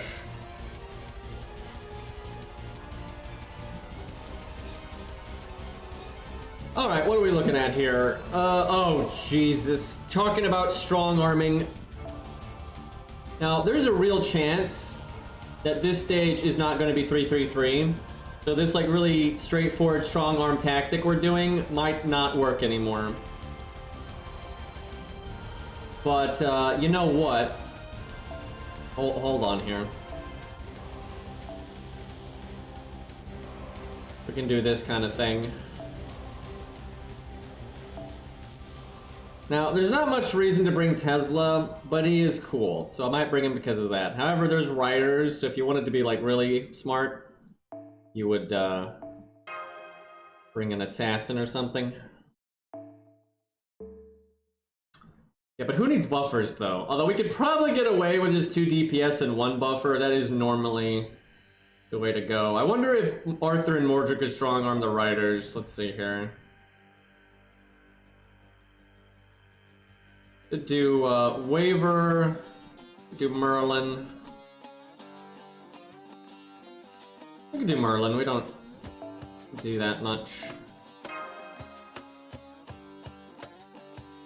So if we do Waver, you could NP and save someone's battery.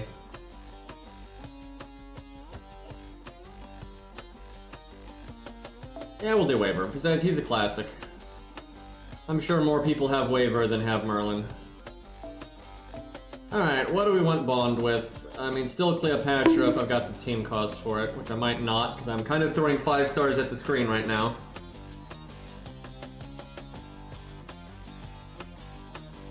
Why was I scrolling that far down for Cleopatra? I don't know what I'm doing here.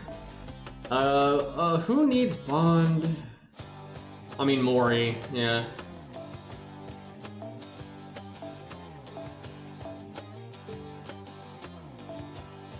Alright.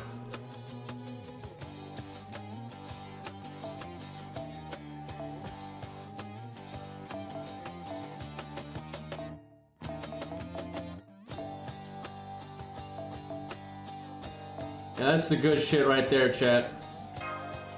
Funnily enough, this is more usable now than it ever has been because of the second passive if you have it, because then you can start with 40 NP with nothing else. And for how cheap it is, not terrible. A whole wheat CE.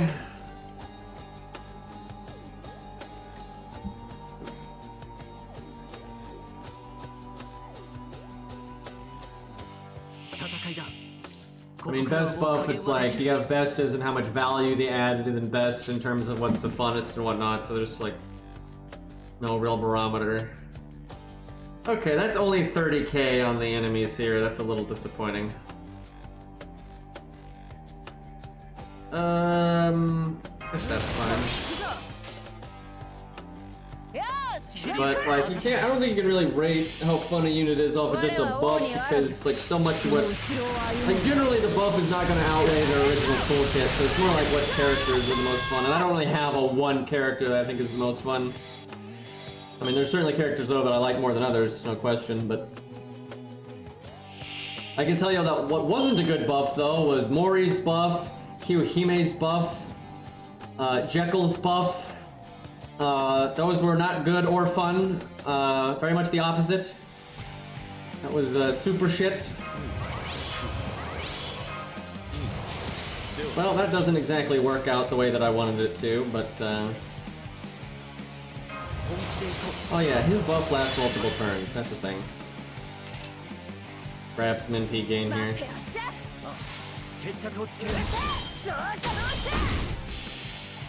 Didn't quite get it. Gonna fuck us up.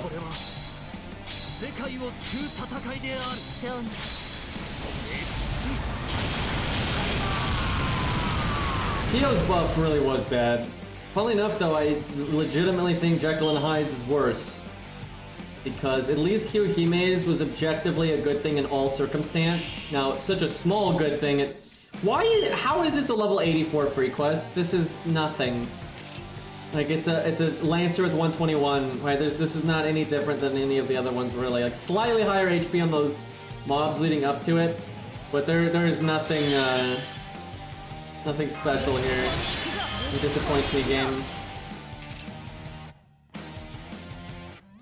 Unnecessary damage right here. Also, unnecessary start gen, but why not? 227k. Almost killed that. We almost killed them with crits there. Honestly, if I'd reorganized when I did the cards, I think I could have. There was no reason to open with Mordred like that, because this one's a Berserker, so I could have done it right there.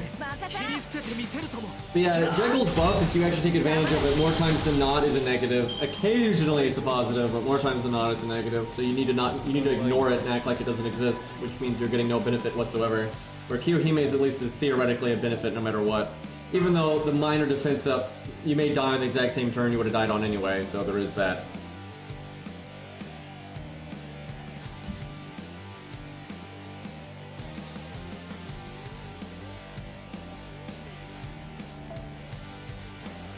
Funnily enough, that setup would have worked better if I was doing what I was doing before. I was just expecting like the final wave to be way nastier than it was. Let's show off the 120 Mordred.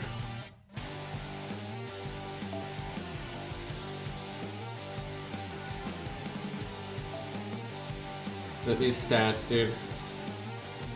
I do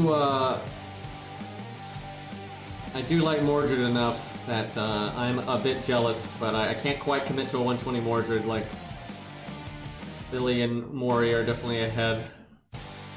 But yeah, Mordred's in my top 5, so... Where the fuck is my Spartacus? There he is. I really do need to grail him. I might even do that now, depending on how many grails I have, just because, he deserves it. And Kidu's up there. He's not quite up there, though, with Mordred and Tesla. In the ballpark, but, oh, right, we can't super scope. Let's see. Can I make this work regardless? No. But I can still compensate by just bringing another battery. But yeah, she could do that whole loopy thing we've been showing. She's got enough refund that she could do it. But yeah, you need K-scope. We will go with, I guess just Scatty. Fuck it.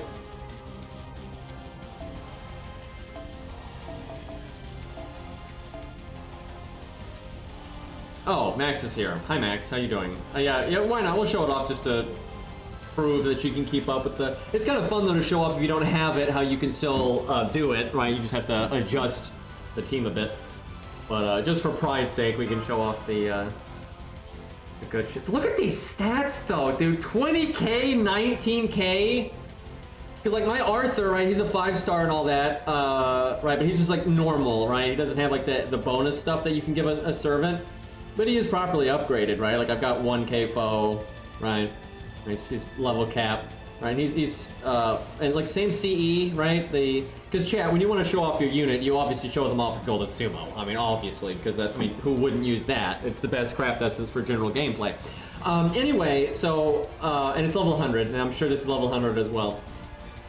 But yeah, basically 15k health, right? So I'm over 5k behind on health, and about 4k on attack. That's a huge difference there.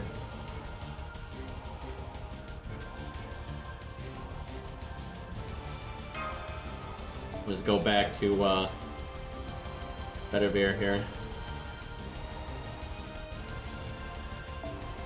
Actually, while Max is doing that, let me see how many coins Bedivere has.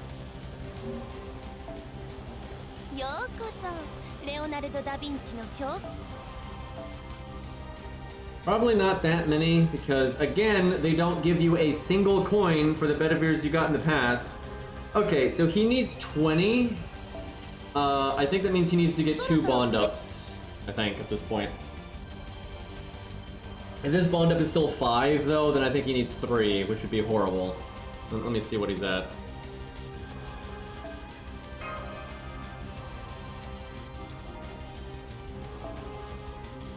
Still really good stats here. So, I think at bond 8 you get 10. Am I right? You get 10 off of 8? I'm going 7 to 8? Because if you do, then I just need 2. Or 1, and then get a Bedivere copy at some point. Bond 9 would be enough? Okay, it's still gonna take a minute, but that's 63k and then one bond. But yeah, it's either that or you just get a copy of them from Story Summon or whatever. But I'm not really planning on rolling anytime soon, so... Oh, that's a lot of work. Yeah, I think we're gonna start bringing Arthur and Bedivere like all the time now that perk's done. But Arthur won't take very long. Once he's bond 11, I'm good. So then I'll be pretty free to just bring whatever.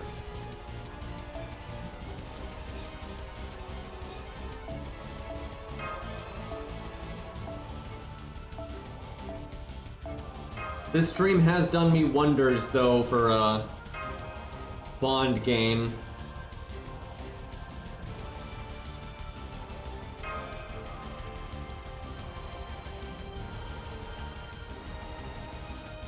Oh, that's right. Bedivere gives 30 coins because he's story locked. Good point. I just, man, I don't even want to use my summon tickets these days. I'm trying to really stockpile. Because I can see a future where I'm going to need a really high amount of SQ. Like, between Fate Lost, Fate Strength Fake, and then just the random shit they might add that I really want. Like, if you had, you know, like I said, Gunslingers or Fingers of Death, right? It is very possible that I'm going to need an outrageous amount of SQ, especially if I have a bad spree. Right, because that happens, man. Sometimes you roll and it just does not go well. Now, sure, sometimes you roll and the opposite happens and it goes very, very well. But still, yeah, I really want to just have. I just want to have a huge stockpile, so I don't have to worry about it.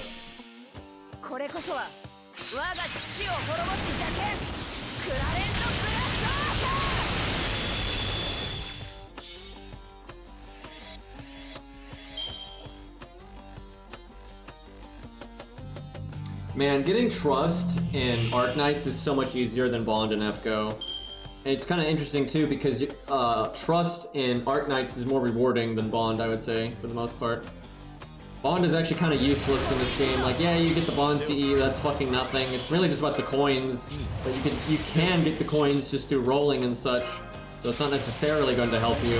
Where Trust in Arknights is always good because modules and the generic stats that it gives you, etc., etc. It can take a while though to get up 100 and then 200 trust in Arknights, but Bond is way slower. Also, you can passively get trust in Arknights with the base system. You can't do anything like that in FGO. Okay, she's getting there. She just needs Bond 5. Actually, she'll give me more SQ because she has an interlude that will give you SQ, and then she has a strengthening quest. And I don't know if I'm close to hitting one of the landmarks, but every time you hit a landmark, you get 10. Let's see, where do you see those? I think it might be this one right here. Okay, it's... I don't know which one's interlude and which one's strengthening quest. But whichever this one is, I literally only need one more and I get 10 SQ. It's probably, I would think that's interlude. I would think strengthening quests are more common than interludes, I would think. And I save more interludes than I do strengthening quests. So I need 3 more strengthening quests, I presume, and 1 more interlude. That's nice though, because the interlude itself will give me 2 SQ. So 1 more interlude, if I'm correct, that's 12 SQ. Fuck yeah, man, we're getting that stockpile up. And this one won't take too long to get either, so that's a good chunk right there. Top one is strengthening? Fuck. Well, I'll get that too, because she does have a strengthening quest, but you have to do her interlude first. I'm surprised. Let me see if I got a strengthening quest on hand right now anyway.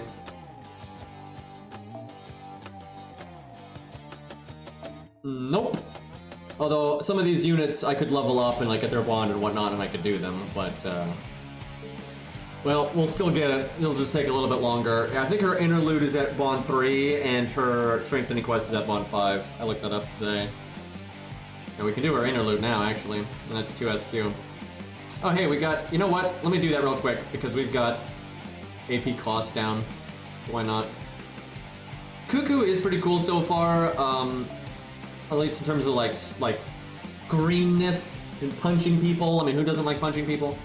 But I'd probably be happy just rolling on an ult. I don't unless she just has the best personality on the planet. I don't see me rolling my main, so you know, we could show off bullshit here too, but this is such an easy stage, you could just return this little... You know what? We'll show a classic off here. We'll do the this is so much overkill because this is just a level 50 node, but we'll do the old tried and true here. Look, I even got an FPCE. This is the first time we've done 2 meta supports today, I think. I'll get XP on that, that's fine.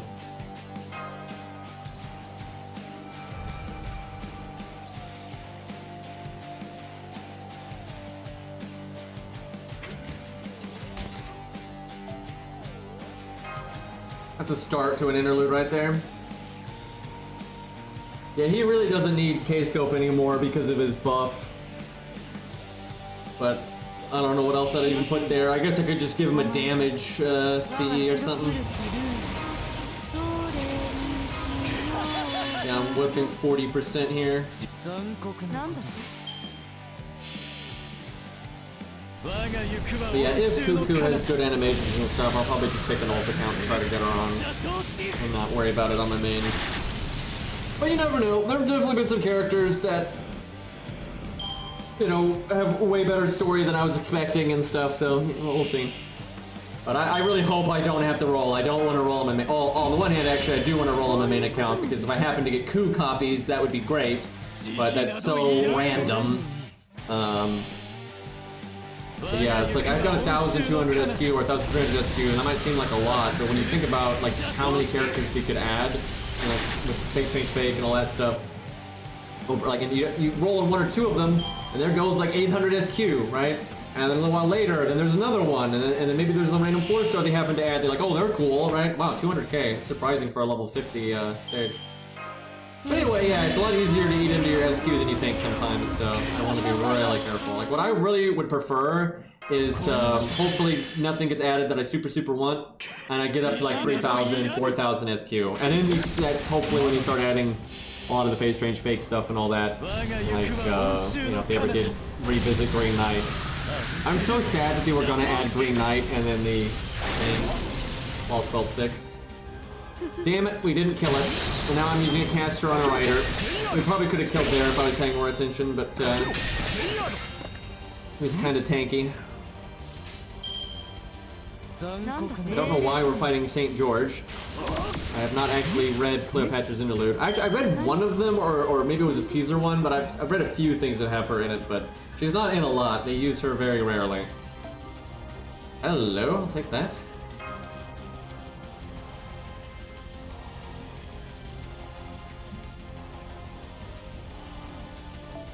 I actually forget, when do they normally do the collab?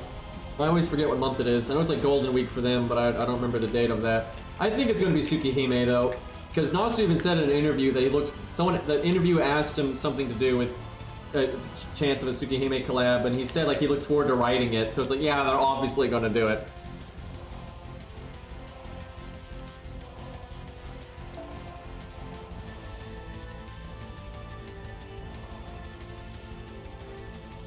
Let's see. Just do this again, I suppose.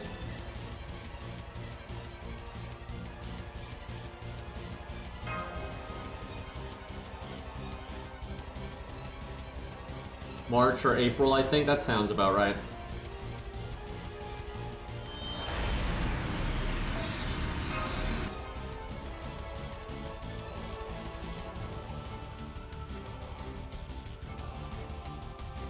Did Saber Shiki get right up on the K&K event? Yeah, she did. That's when she was added, if I remember correctly. Oh, what? Oh, she already added? I think she was added in that event. I'll do A defense down here, try to help out with the overkill. 53k too, actually. That was so long ago, man. I loved the rerun, though. The rerun had that challenge quest. I loved that challenge quest. It was a super good one.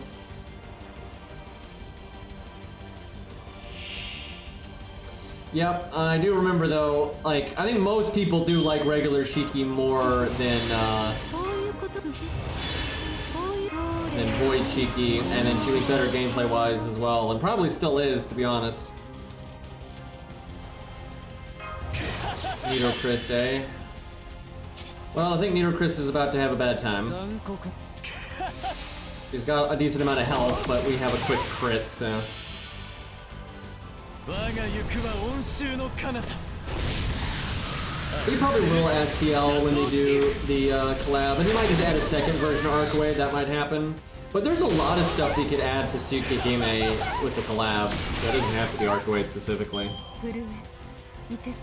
And if anything, that might be why they did it, is so, because if you think about it, CL, whatever the fuck her name is, anyway, she'd basically have to be the welfare if Arcade wasn't in the game already. Or was in the game already, right? So if they're adding Arcade and CL at the same time, obviously they're going to make Arcade the rate up. And it suddenly gets to be the welfare, so it's probably going to be CL. But if they add Arcade now, now they can make some stupid shit the welfare, and then they can try to get swipes for the blue-haired lady, so...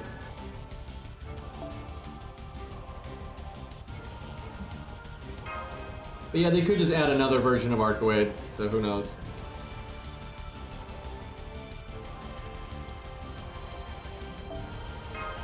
What I wish they would add is roast beef.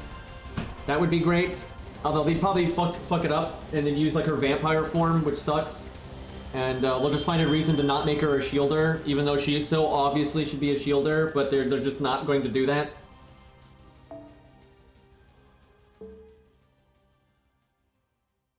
Okay. Yeah, we still can't do our strengthening quest. I'm pretty sure it is Bond 5 locked, which they actually don't do very often, but they do it occasionally. Yeah, I don't even see it in here. It's weird that normally it lists it. Is there some other requirement? What am I missing here? Now, some rank ups are locked by Bond. It is a thing occasionally. It might just be a second interlude for her, though. But that's the thing. It's like they're the same thing. Like I don't know why people make such a distinction between. Oh, well, I guess there is this distinction where you get SQ, so that actually does matter there. But if they want it to be, you know, part of an interlude, they just add it to the interlude. But then sometimes they just don't. There's like no logic to it. Because like sometimes they'll do it. They literally have characters that have an interlude with no buff. And then they're like, oh yeah, but give them a rank up because we need to give them a buff. And then that rank up has no story because it's a rank up instead of an interlude. It's just terrible planning on their part. But that ultimately is really the only difference between the two is rank ups are basically them just buffing a character with no lore connected to it whatsoever. And then interludes are story, and then sometimes they decide to put a rank up with it. And then sometimes they don't. But I really wish they were better about that kind of stuff, but it is all very silly. But yeah, the player base acts like there's like this huge difference between the two, and like it just isn't. Just the devs being random as fuck, really. Okay, boys, I'm gonna take a break here. I need to eat. I wasn't even supposed to stream when I started streaming there, so I haven't. I didn't eat my my dinner, so I'm gonna go do that. And actually, more like I didn't eat my lunch, actually. So I'm way off here. Anyways, I'm gonna go eat, and then we'll probably be back with. I don't know, Ark Knights, Elden Ring, something. I tell you what, at some point, I wanna play Dragon's Dogma again. It's been quite a while, and we never really did a complete playthrough, so I would like to do that again. Maybe make a rogue this time, because last time we streamed Fighter, we made St. George, and that was great, by the way, because you could really make St. George in that game. Like, they had the L'Oreal hair and all that. Like, you really could, and you could even get Ascalon, although we never did that. Maybe we should do that, I don't know. But anyway, I wouldn't mind. I've never actually done a full playthrough where I played as like a rogue from start to finish, so I might do that. Because, anyway, it was fun making a St. George cosplay. That was pretty great. But yeah, I want to do that soon. Maybe with, like, when we get like some footage for Dragon's Dogma 2, right? We get some hype, right? Then maybe we'll stream it then. But I would like to stream it again. I think that'd be a good time. Anyways, I'll be back in a bit. I'm thinking Elden Ring just because I'm in the mood. But yeah, I'm gonna go get food. Thank you for hanging out. I really appreciate it. And we will be streaming Lost Belt 7 soon. It is coming in a few days. But yeah, peace out.